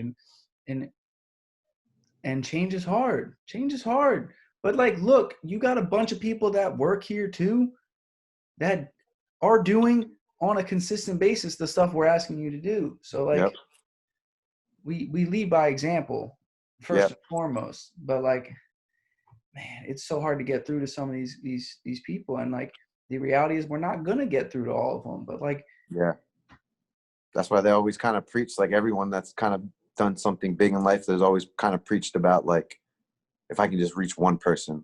Because like Gary Vee says when he does his little talks and shit, he knows damn well when he goes up there, he's like literally telling you guys like, this is how to do it, like these are good stepping stones, but I know 90% of y'all are gonna go home and lose that little flair, and you're just not gonna do it, and then you're gonna bitch and complain that it didn't work when you tried it for one day. No, like once I learned about social media, because I had kind of done this shit in the past. I remember going out and I would go and comment. I don't even remember why I stopped, because I think it didn't give me the impressive results I thought like it was gonna get or some shit. But now that I'm just like, oh, this shit's easy as fuck. I just do this for like 5 years. Imagine with even if I don't have any like incremental growth there. Say I don't even like do a crazy feature where I maybe double up my following, because like actually my one friend that's big into comedy, and he got his social media following up. He's talked about shit like that. He's like, yeah, and then I did a collab, and that got me more. But I was like, imagine if all I just did was my own shit, social media marketing, just in here. I already I can literally like map it out, talk about analytics, like how much I'm gonna get. I've already gained like 800 followers in the past like month just from doing this shit, or excuse me, like probably like 90 days more like. So like I already know like. So 5 years of that's already equaling that. Like I said, I'm not worried about numbers anymore, because 5 years of that, and I'm talking about just like, you could do so much with like 100 to 200 loyal fans. Oh man, imagine what 5 years you get me. But then you realize most people don't look at it like that. They look at it like 5 years. That's fucking, because everyone's looking for that get rich quick scheme, that 6-pack in a week plan. You know what I'm saying? That half the lose people just 100 want the pounds. clout that They comes want the with it. secret pill, and they want the secret pill because they want the clout. They don't actually want the love of it all. and the grind of it all. And I feel like that's what life is about. It tests you. Because yeah, I found music. I love music. I wasn't the first person that's ever been born on this earth that loved music. I'm not gonna be the fucking last person. But then life tests you. Okay. Oh, you think you're hot? Okay. Okay, you get a little success in the beginning. Let's get you rolling. Then stop. Humble your ass. But we're gonna really humble you. Now, what you really think about this shit? You gonna give up, or you gonna question yourself and ask yourself, what am I doing wrong? Because you damn know well it's your fault. You know that it's nobody else's fault. You know that everyone's always preached on this earth that you get out what you put in and you work hard, you can achieve anything. So if you're the one that's not looking up marketing videos, that's on you, Kyle. And then you realize, okay, that was the test though, because it's not all sweet. It doesn't just come into your lap. Probably even, fucking some of the greatest, you know, people ever, their kids probably thought that right off the bat. Oh, just because my dad's Michael Jordan, I'm gonna be a baller. Nope, take that first shot in your life. Your shit sucks, bro. Because his first shot ever sucks. I don't even know if I believe in talent anymore. I believe that you have things that you're naturally drawn to and gifted, kind of, right. But I would love to see anybody's first anything. Yeah. My first rap, ass. My first basketball shot, ass. My first soccer kick, ass. My first, what time on stage acting, ass. Michael Jordan, I'm betting he didn't make his first shot. And if he did, that's what you can call luck. Like us being alive, like just that random once in a fuck, but who even knows about that shit, blah, blah, blah. But it's yeah, just work hard every day and just fucking, yeah, like I said, just find what ticks and, yeah, shout out to a tangent, man. Dude, well, all that, that all relates to what the guy on my second podcast, Matt Z, was talking about. It's good fortune versus dumb luck. And, Yeah. what I kind of, it was funny. Like we had not a disagreement, but we had different definitions of the same thing or we had the same definition of different things. Yeah. So what he said that, when you work hard and you put yourself in the right position, you get good fortune versus someone who just stumbles upon something and gets dumb luck. And the way I explained luck, I didn't attach the good fortune or dumb luck. I just said that luck is just skill met with opportunity. Yeah. So how many times did I say Sidney Crosby was just getting lucky, sitting in front of the net, getting the garbage goal, or tapping something out of the tapping, a puck out of the air and down on the ice so it slides underneath the it happened. How many times has he scored? How many times has he made an amazing, incredible, should not have made pass? Yeah. It's not because he's lucky. Not by coincidence. He has the skill, and then when put in the opportunity for that skill to translate, it worked. Yeah. So how many times, it's funny because I remember how many times I'm Sidney Crosby's just the luckiest freaking player. And it's at what point is it not luck anymore? And it's just, he's that good. He's just that fucking good because of the repetitions. Basically what I now remember, what I was talking about is the fact that, yeah, this shit take a while. So I realized, shout out to the fact I spent 10 years really honing a musician craft, like the music itself. Boom. Now I'm ready to go and get all this other shit in order. And now I realize with that, the lessons I've learned from that put me ahead because now I understand patience and understand this is going to take some time. This ain't going to happen tomorrow. This might, like I said, 3 years will be a good little gauge. But like I said, you realize, oh yeah, that's the shit that other people aren't willing to do. They really want it to be so quick, but it's no, this is a year thing. But when you truly love it, you love the process. Like I said, so I'm gonna love learning. I'm gonna love doing this first campaign and kind of testing a couple singles before I kind of go into the campaign, right? Because I'm gonna test a couple singles, see what works, what kind of hype videos work for me, and blah blah. Then we'll go into the campaign. We'll see what I learn from that, and we'll see and you're just gonna get better. You're gonna get better with every repetition. And like I said, that's why Michael Jordan, he's gonna hit the shot at the end of the game because he's taken more shots than anyone ever. He's just done it to where that's why I always told you, I feel like you don't need a mentor. If you have one, great. But most people aren't even in the position to even really have one. Mm-hmm. So, but like I said, gun to your head. Imagine you're the poorest motherfucker on this planet. Imagine you ain't got no family. The best cliche I've ever heard in life is where there's a will, there's a way. If I literally didn't have anyone to teach me basketball I could sit and shoot on a hoop all day. If I did that shit for like 10 years straight, I'm gonna figure some shit out. Like Hell yeah. humans are super adaptive. We pay attention to things and we learn from shit. Just like every day, like I said, I'm 30 years old. 10 years from now, I'm gonna be spitting some shit about what I'm doing wrong right now. But it's Mhm. only because I'm paying attention every day. You might not get it all at one moment, like we understand life is, but every day I'm picking up something a little bit more to where I'm sitting here now saying, holy shit, look at what the little chip away did. Now I got dope ass speakers. I understand what I'm doing. I got good ass food in the fridge. Shit evolved over time because of me paying attention and learning. And it wasn't because someone was giving me a blueprint and saying this is how it has to be done. Like I Mhm. said, obviously, yeah, that's great, pick people's brains, but at the end of the day, trust yourself. You're smart as fuck. Like people can figure this shit out on their own if they just get unscared, get the fear away, and just fucking do. Like Nike's the best.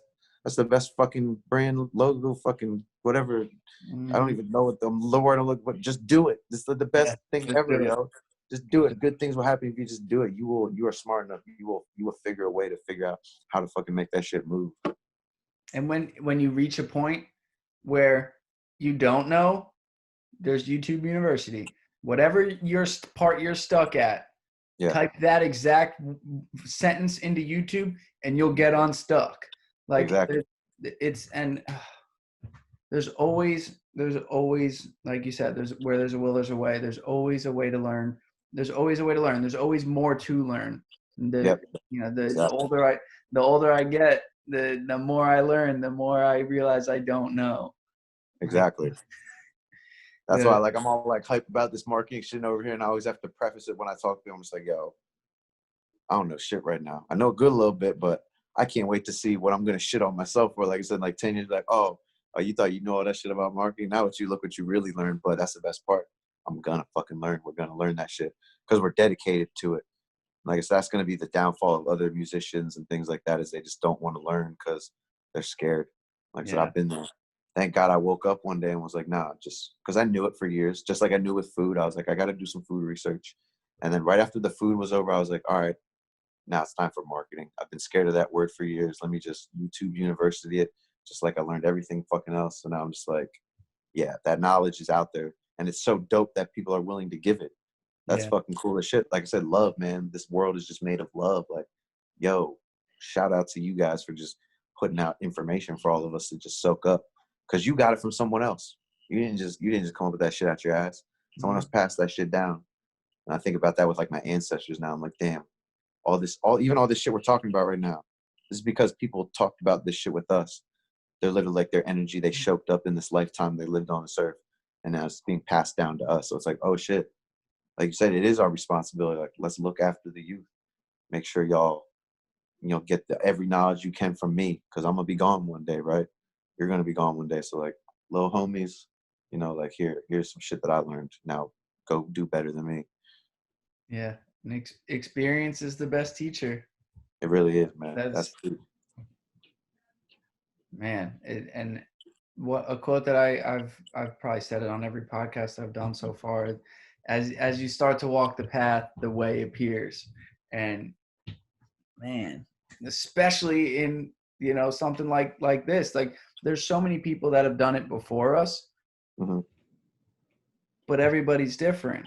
So Exactly. like you gotta take from all these people and apply it to yourself and your own brand. And but if you don't love what you're doing every day, then it's going to become work, and then a resentment can build. So like Hmm. make sure you actually like what you're doing and you're not just doing it because you think you're going to get rich and famous from it. Like Yep.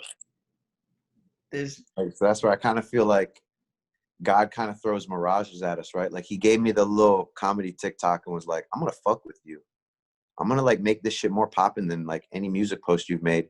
But also what I'm gonna do is actually just open your eyes, and you're gonna go back and look at all your music shit and realize you're doing really good there as well too. You just made something that was a little bit popular in another area, but I'm gonna throw a little dangle, I'm gonna dangle a little carrot, say, come get this, but this isn't what you really love. But I'm gonna lead you, but I'm gonna test you. And I said, no, I don't need that carrot because I know exactly what it is I want. And I'm gonna go balls to walls with that shit instead of being like, oh, well, that worked. So it's like, no, I don't believe in make or breaks.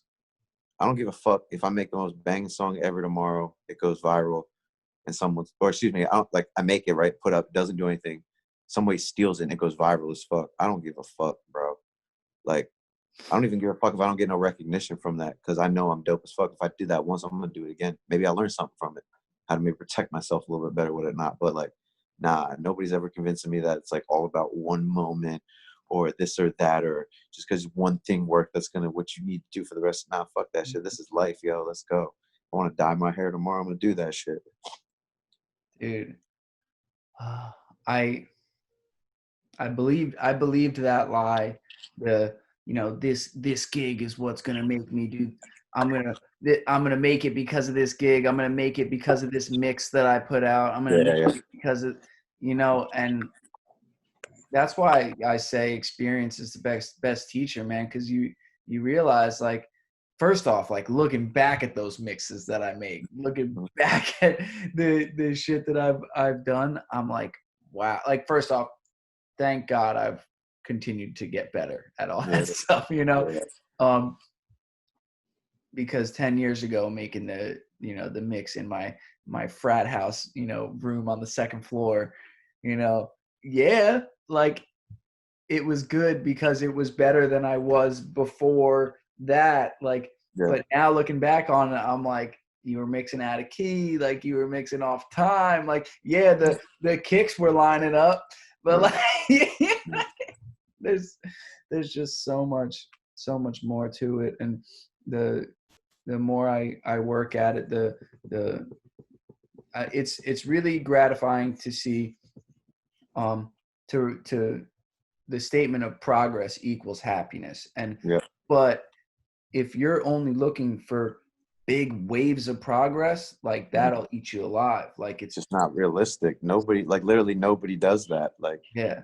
so like, even you could go to any celebrity's post, they still have their ballpark for their posts. Like, I noticed 6ix9ine, he did it the other day. He was like, I'll release a video if I get 500,000 comments, right? And so I'm looking through his page, and I was like, so just a little bit above average. It's maybe 200, 300,000 for most of his posts. I was like, genius. He knows he's going to get that because he don't ask for shit much. And then when you ask for it, you're probably going to get like double that shit. Like you said, like, I even just learned a little trick. Like, next time I do get merchandise, you're going to be damn well, it's going to be sold out, even if it's not fucking sold out. Because I'm going to market that shit. Because I realized, oh, yeah, right. Like, if I bought 100 shirts knowing I could sell 200, once it sells out, that's going to create hype for the next time. And the people that missed out are going to want to jump on that shit. I was like, Mhm. oh, yes, create shit.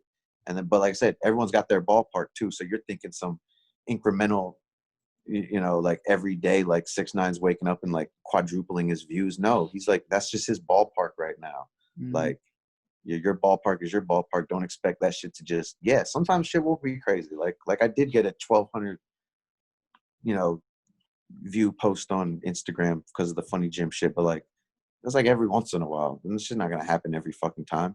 And like I said, it wasn't even that crazy. It was like maybe like 2-3 times what I normally get or some shit like that. Mhm. So it's like, okay, yeah, you can't bank on that. But then it makes me sympathize, because when you just don't know, you don't know, right? Like, I was like you, bro. I'm a musician. I don't have nobody in my family that did music at any type of professional level. My mom played a little like trumpet, like in like high school, but like they don't know shit about how it works.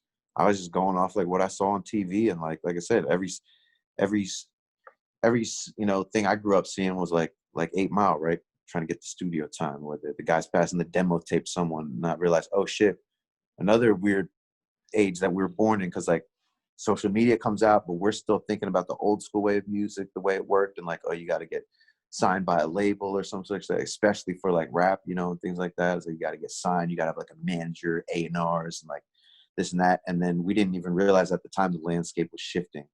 But if the people that were paying attention knew, they're like, ooh, Napster, oh, this shit's changing, you Yeah. know? But then you realize, yeah, when you don't know, you just don't know. So for years, I didn't even realize, like, the greater part of you probably realized that, oh shit, I got to just research some shit, but I'm scared of it.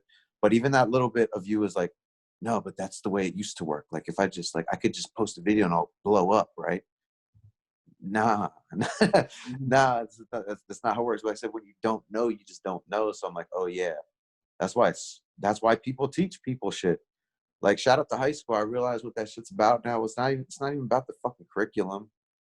It's a fuck what math brings you or what you're going to use from home ec. It was literally about older people just like looking at you and being like, yo, I know this shit is tough. Like this shit called life is crazy. You're going to need to be equipped with some skills. So pay attention if you can. But for the most part, I'm just showing you like, I'm all right. I made it. Like you can be all right. Cause it's going to get crazier than just outside of this little world you call high school that you think is like the whole world. So like, oh shit. So you teach people things knowing that for every one person in the room, one person will apply it right then and there. But for a lot of people, it's gonna hit home later. Like I know all the shit now people say to me, like I hear everyone in my head now telling me to put the soda down. I'm just like, y'all were telling me that shit. I just didn't want to hear it.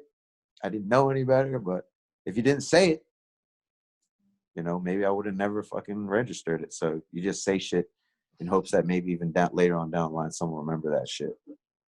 Plant the seeds. Yep. Plant them seeds. Yeah, because it doesn't happen overnight, right? Tree don't grow in a day. You got to plant that seed and let that thing just grow at the pace it needs to. Hell yeah, man. I think that is a beautiful way to end this podcast. Again, Mowgli son. Hey man, it was a blessing. Kyle, I love you to death, man. Thank you so much for doing this and taking the time out of your day. I know from experience all the shit we got to do to make this crazy dream of ours. You know, it's a beautiful thing that you would give your time to me to do this. I'm really grateful, man. Hey man, so. I'm thankful for having you on, and I'm trying to do my own little kind of version of podcasting. I've been experimenting with going like live on IG. I just went live with Art actually the other day, and got some good people listening. So I definitely want to have you on like a live session at some point here near in the future. Return the favor, because man, I appreciate it, bro. Love everything you're doing. Good to just fucking catch up, man. Like I said, it's crazy how time is, but like I said, going forward, man, we both about to kill this shit, conquer our dreams, and like I said, let's enjoy this journey, man. Hell yeah, man. Well said. I love you, brother. Much love, boy. You all the success that your heart, you know, wants and works for. Because I know you're working hard, man. I know you're working hard. So. Oh shit! Almost lost you. Wait, what's going on? Almost lost you on the end cap. Oh, there we go. Yeah, there we go. Thank you. I love you.